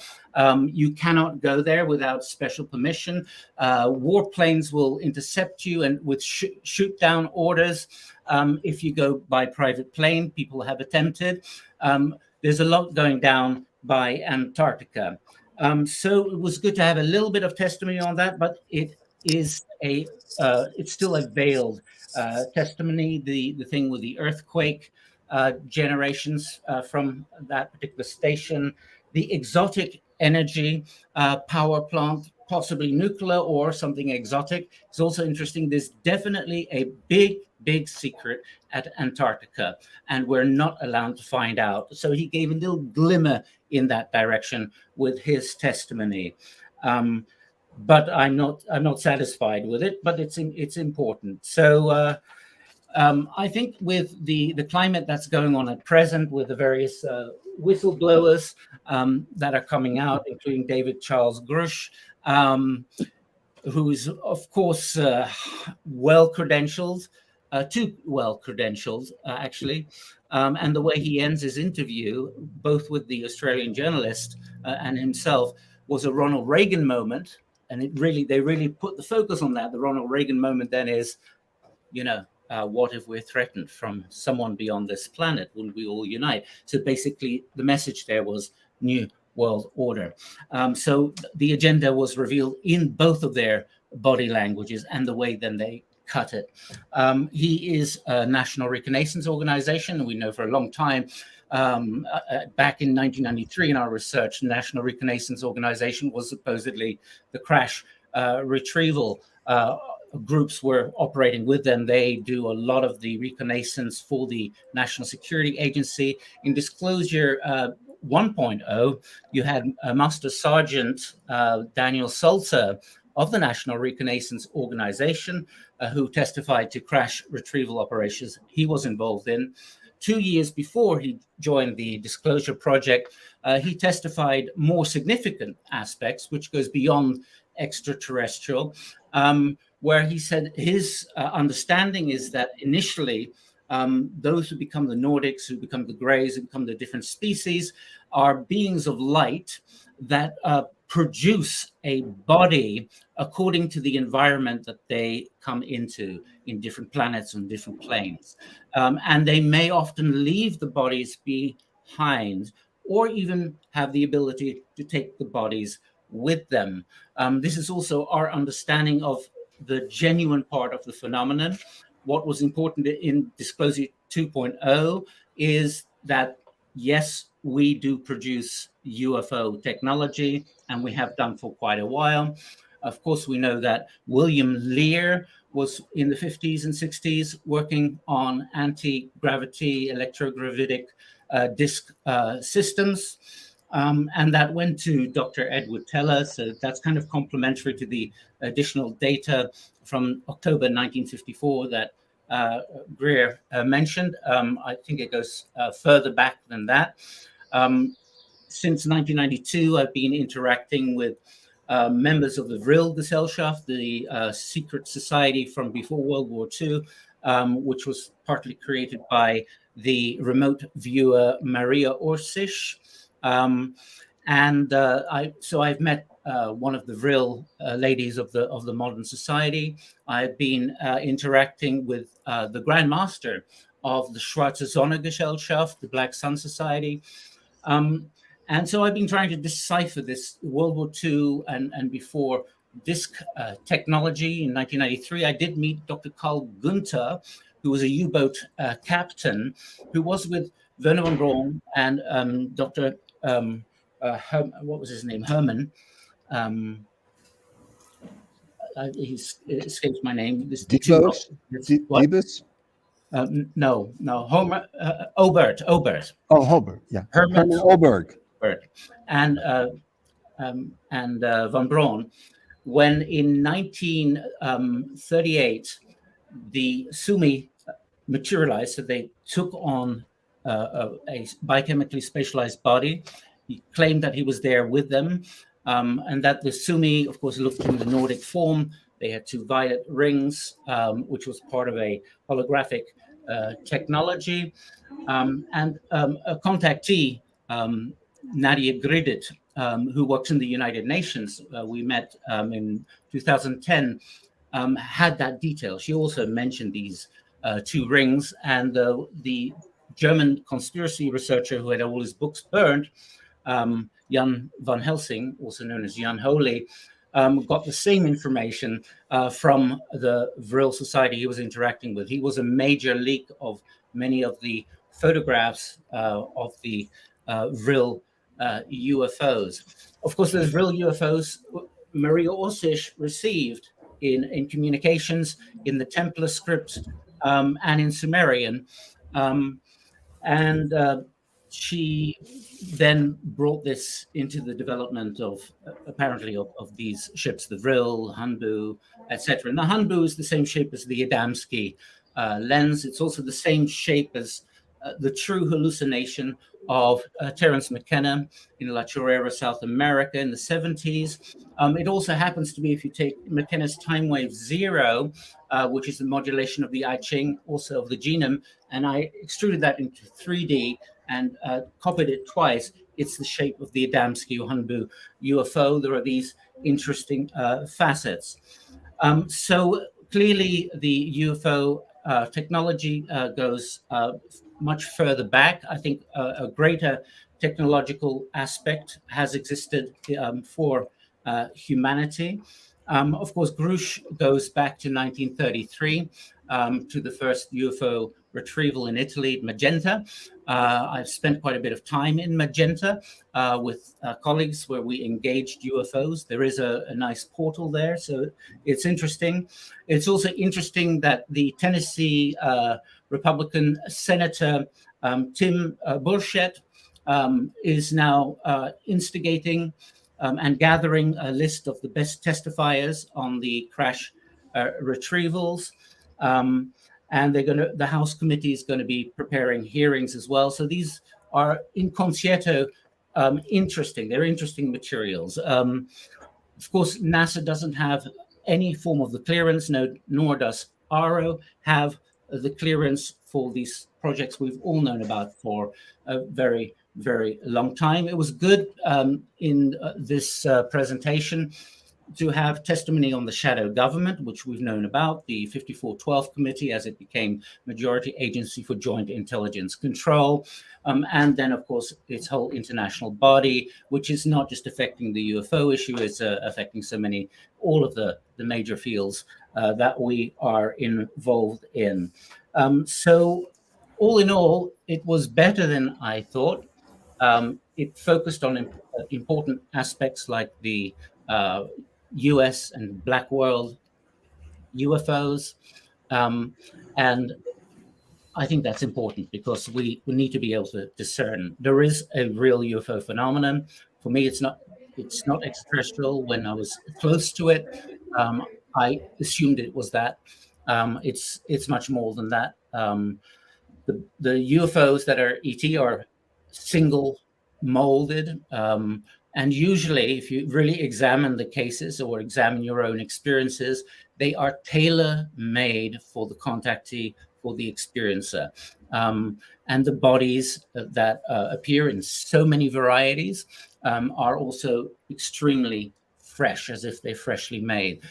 This was, of course, the description also by Dr. Gerald Light for the Muroc Air Force Base event. He was one of the individuals who was called in from the metaphysical sector with 250 personnel. His notes were released in, I think, 2013. And he describes that of the 5 vehicles that came into Edwards Air Force Base, the 2 that landed, the beings that came out were first, he called them Etherians. They were in a kind of ether light body and then took on the Nordic appearance. They had baby lips, so just as a baby when it's born. They had no lines on the hands, no fingerprints, so freshly created bodies. But then in his further notes, he describes what I call designer world hypothesis, that these beings would make themselves invisible, visible, warping time and space. And they said, basically, this reality is a synthesized reality. We have created this reality, and there are many more of these synthesized realities. AB, how does this relate to transhumanism, Avi Loeb's fascination with AI, Harari, and the whole WEF agenda of Davos? I think that is an obscuration cloud. Transhumanism, if one understands designer world and the evidence for it, is not really possible, but they would like to do their best to do it. Harari is operating in very old physics, at least from 1934 and before. So he's extremely backwards. And on top of it, he's based on Marxism. So,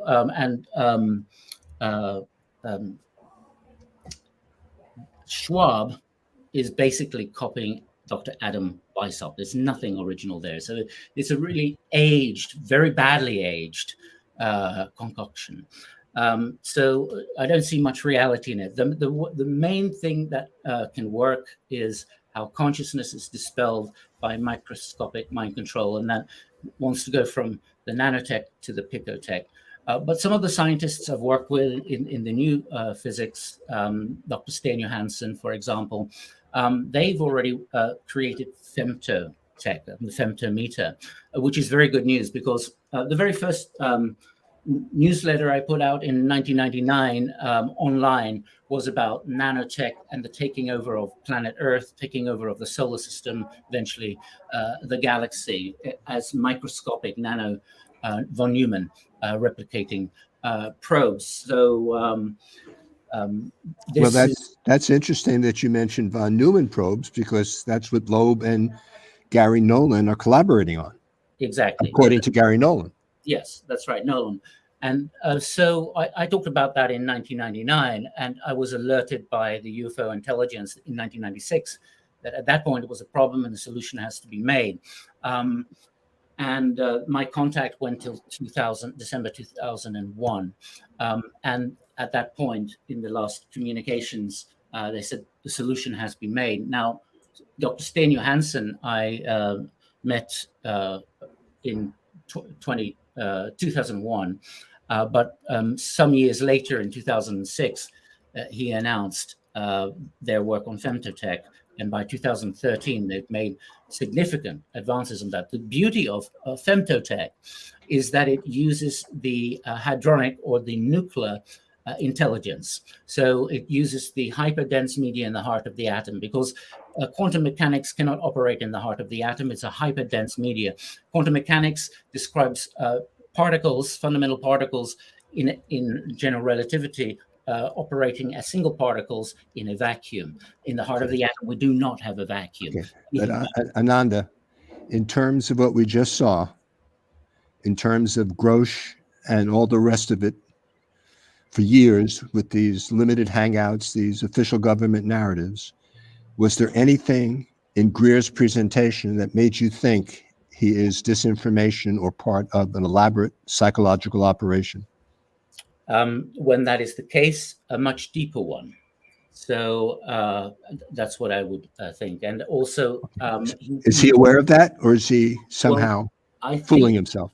He's also used because he's very much self-centered in that sense, and wants to be recognized in his life operation. Now, most of us have had our whole life in this operation.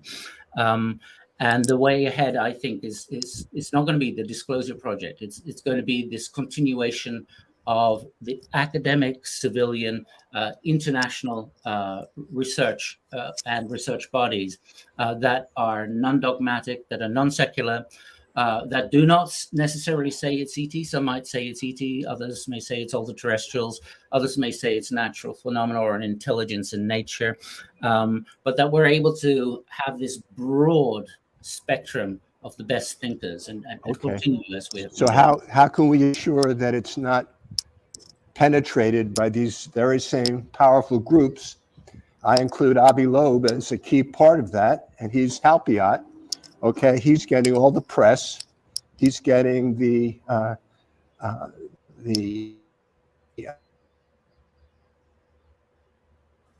Yeah, you're doing very good research on that, Rick.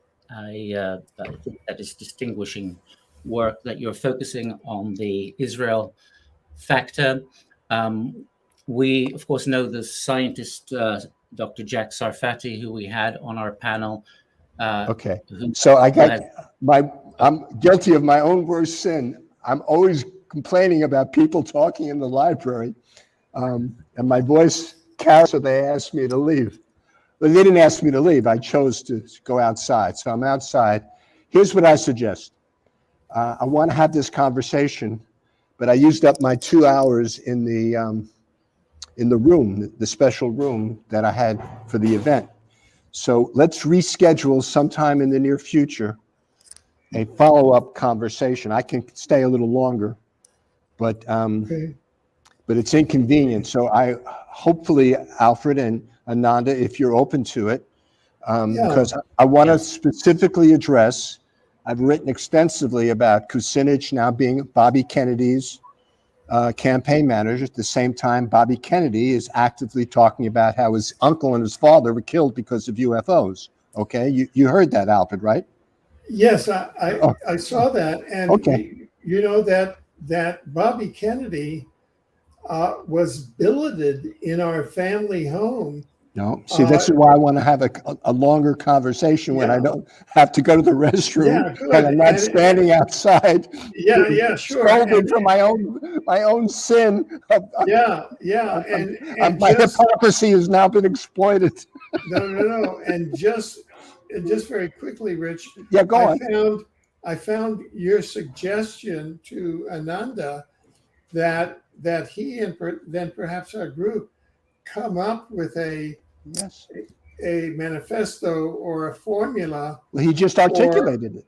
Yeah, A few seconds ago, that has to be our people. Our new contribution, which perhaps could be presented at the beginning of 2024. No, now. The war. Listen. You're talking about timelines here, brother. You're the timeline king. Okay. Okay. They are implementing every single arrow in their quiver. They're launching it with Ada, that group in England, that grocery store. You can't go in now without the right code. They're killing the cows in Ireland and the Netherlands. They're destroying the farms. They in California this week, if you don't have your children agree, your parents agree to let their children be gender named the way the legislation wants, you'll lose your kids. Okay. Nova Scotia has begun lockdowns. Okay. Serious the lockdowns. Fires in Canada. We can go on and on. Okay. And the fires are started by you. By the way, just very quickly, do you all have theories on the fires? Oh yeah, no, there's no theory. It's all proven. Yeah, no, right. There are films of helicopters starting the fire. There are drones starting the fire. So no, this is, and you see the satellite footage of 150,000 kilometers where the fires are started at the same time. So yes, we probably all agree on 99+%. Because Sergeant Patty Broussard says that they're using the deep underground military bases networks to start the fires. But anyway, these are the kind of details that will be of value to your listeners. Okay, but let's stay for the moment at the high level that we agree that the WEF or whomever, look, I would love to go into, I have done extensive research the last few months. It's just exploding, the things I've found. Yeah. Okay. Well, And I've shared that. Shepard, what? Yeah. 2 Yeah. days. So why That's don't you Wednesday, pick a day, Wednesday or Thursday. of this week? In a few hours. Let's do it again soon. Okay, good. Yeah. And I will send you both Exactly. Zoom links. All right. Zoom link. Tentatively, let's make it 4 p.m. Wednesday. Wednesday, 4 p.m. Tentatively, Pacific and time. we'll. Okay, does Yeah, that work for great. you, Ananda? That works for me perfectly. It's a good Excellent. So, and then we can see what the reaction is to Greer, Yeah. et cetera, et cetera. And I want to see his specific presidential recommendations. I missed that part. Me too. Okay. Anyway, Great. so Okay. I'll listen a little more, but then I want to leave. But go on, Ananda, if you have Okay. other things. So this works, right? Wednesday at 4 p.m.? Yes. Yeah, Okay. I'm just putting it down. Okay, Zoom. cool. Great. So in terms of Sergeant Broussard, I unfortunately can't take that guy seriously. He basically says things like Princess Diana is still alive and Trump and Diana is going to marry. And so because there's a split of those, I did notice that in his talk of the Galactic Council Confederation, I noticed characteristics which were similar to my interfaces there. However, I had a contract in my period of 11, 12 years with them that I could call them effers. I could constantly challenge them if this is mind control, and I'm glad that I did that.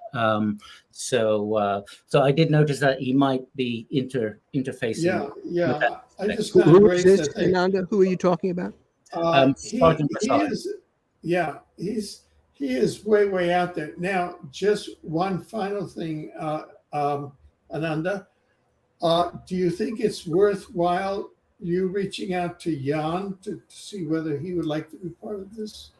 Yes, I will. I know he's doing a multidisciplinary I study see. in ancient languages, but it might be that 4 p.m. window works. Usually when we Zoom, that time of day is good. Okay, so I will send a Zoom link to us three and one to Jan also. And how about Byron Belitzos? He's there at the conference this weekend. Okay, If I you will want. try. Okay. Byron has been very sort of polemical with me because this is Byron's book. I know. On the Urantia book. Right. And when I came out with my book showing that the CIA had time travel documentaries on Jesus Christ's crucifixion and resurrection, which weren't slightly kosher, shall I say, Byron went ballistic. So I'm not sure. Listen, I love Byron. He's been a great friend. Yeah. I've never fully embraced the Urantia book because my intuition tells me, like everything else, it's suspect. Okay. Yeah. You know, but I received something similar to Urantia in my own contact. What is Ananda saying? Shall we send a Zoom link to Byron? It's your decision. I think we should say the proper thing here. Would you, Shecky, like to send the Zoom link that I send you to Byron? Because I know me right now. No. If he calls me again, he called me anyway. What did you want to say, Ananda? Well, I think with Byron, this would create some noise because okay, then let it go.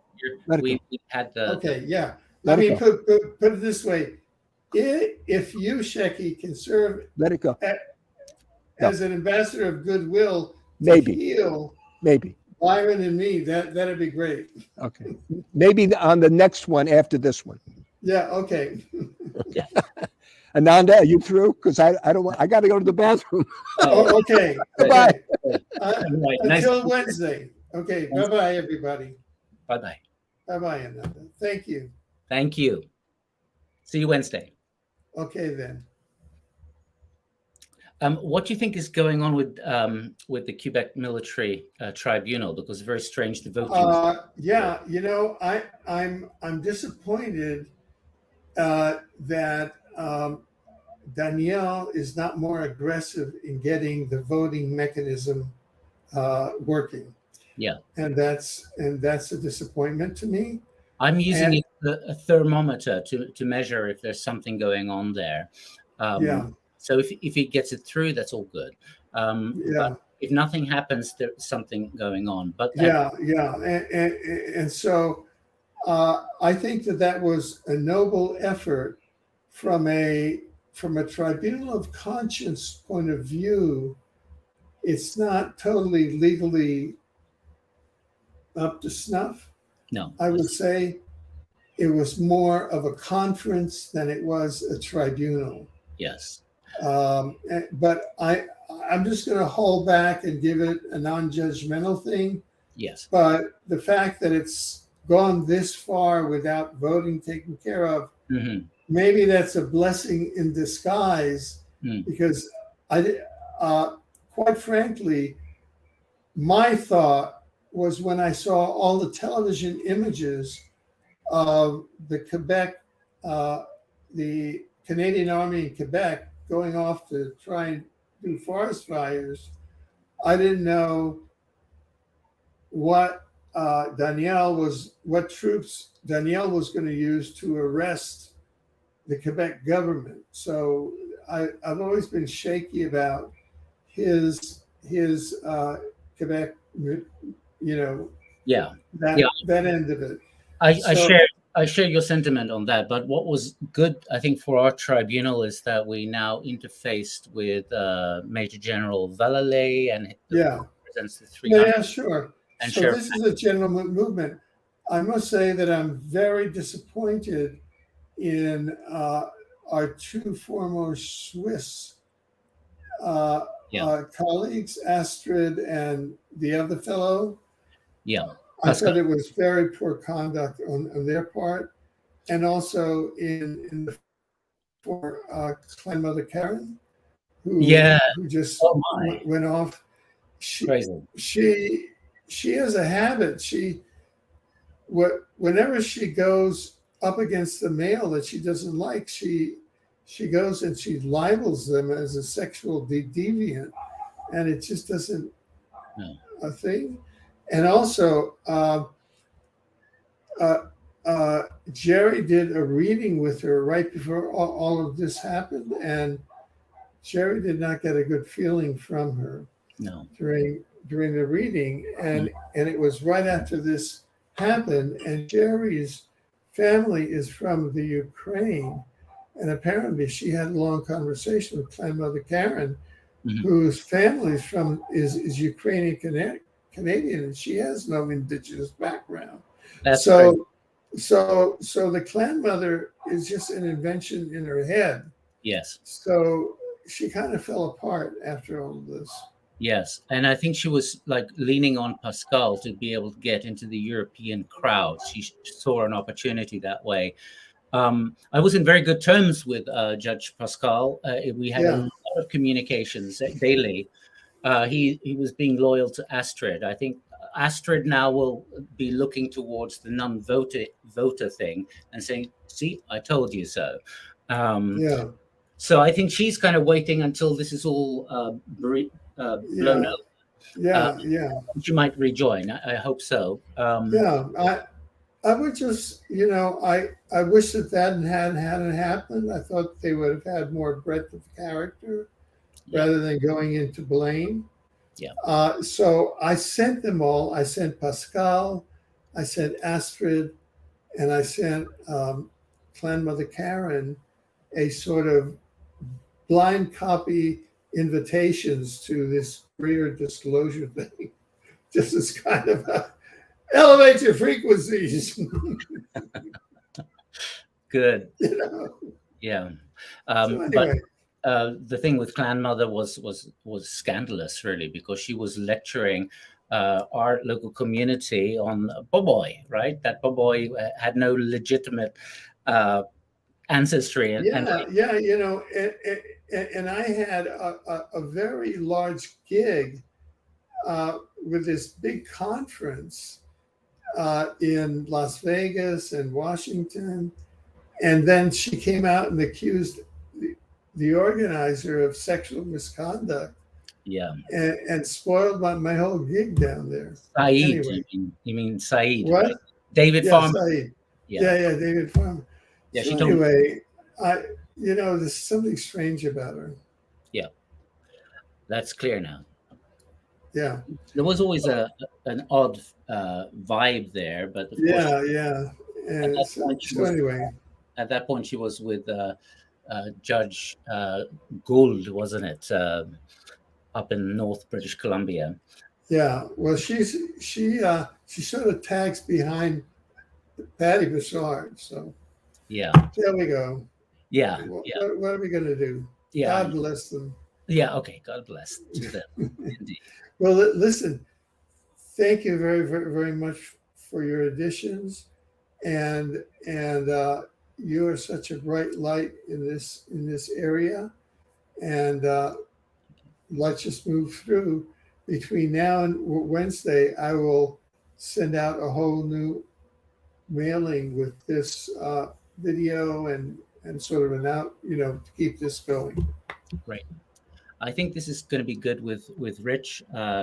He has a good intellect. I remember the discussions that happened in August 21 with Sarfati, Santilli, Rich, and a few others, myself.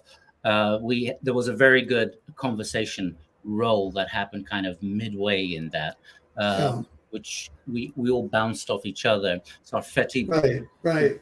Now, of course, I just realize that our conversation right now is part of the record and has been broadcast. So I'm sending light and white light, and there we go. It's not gossip. It's just we haven't seen each other in a while, and we're just sending natural and common law justice forward. Indeed. Okay. I'm now going to officially end this broadcast.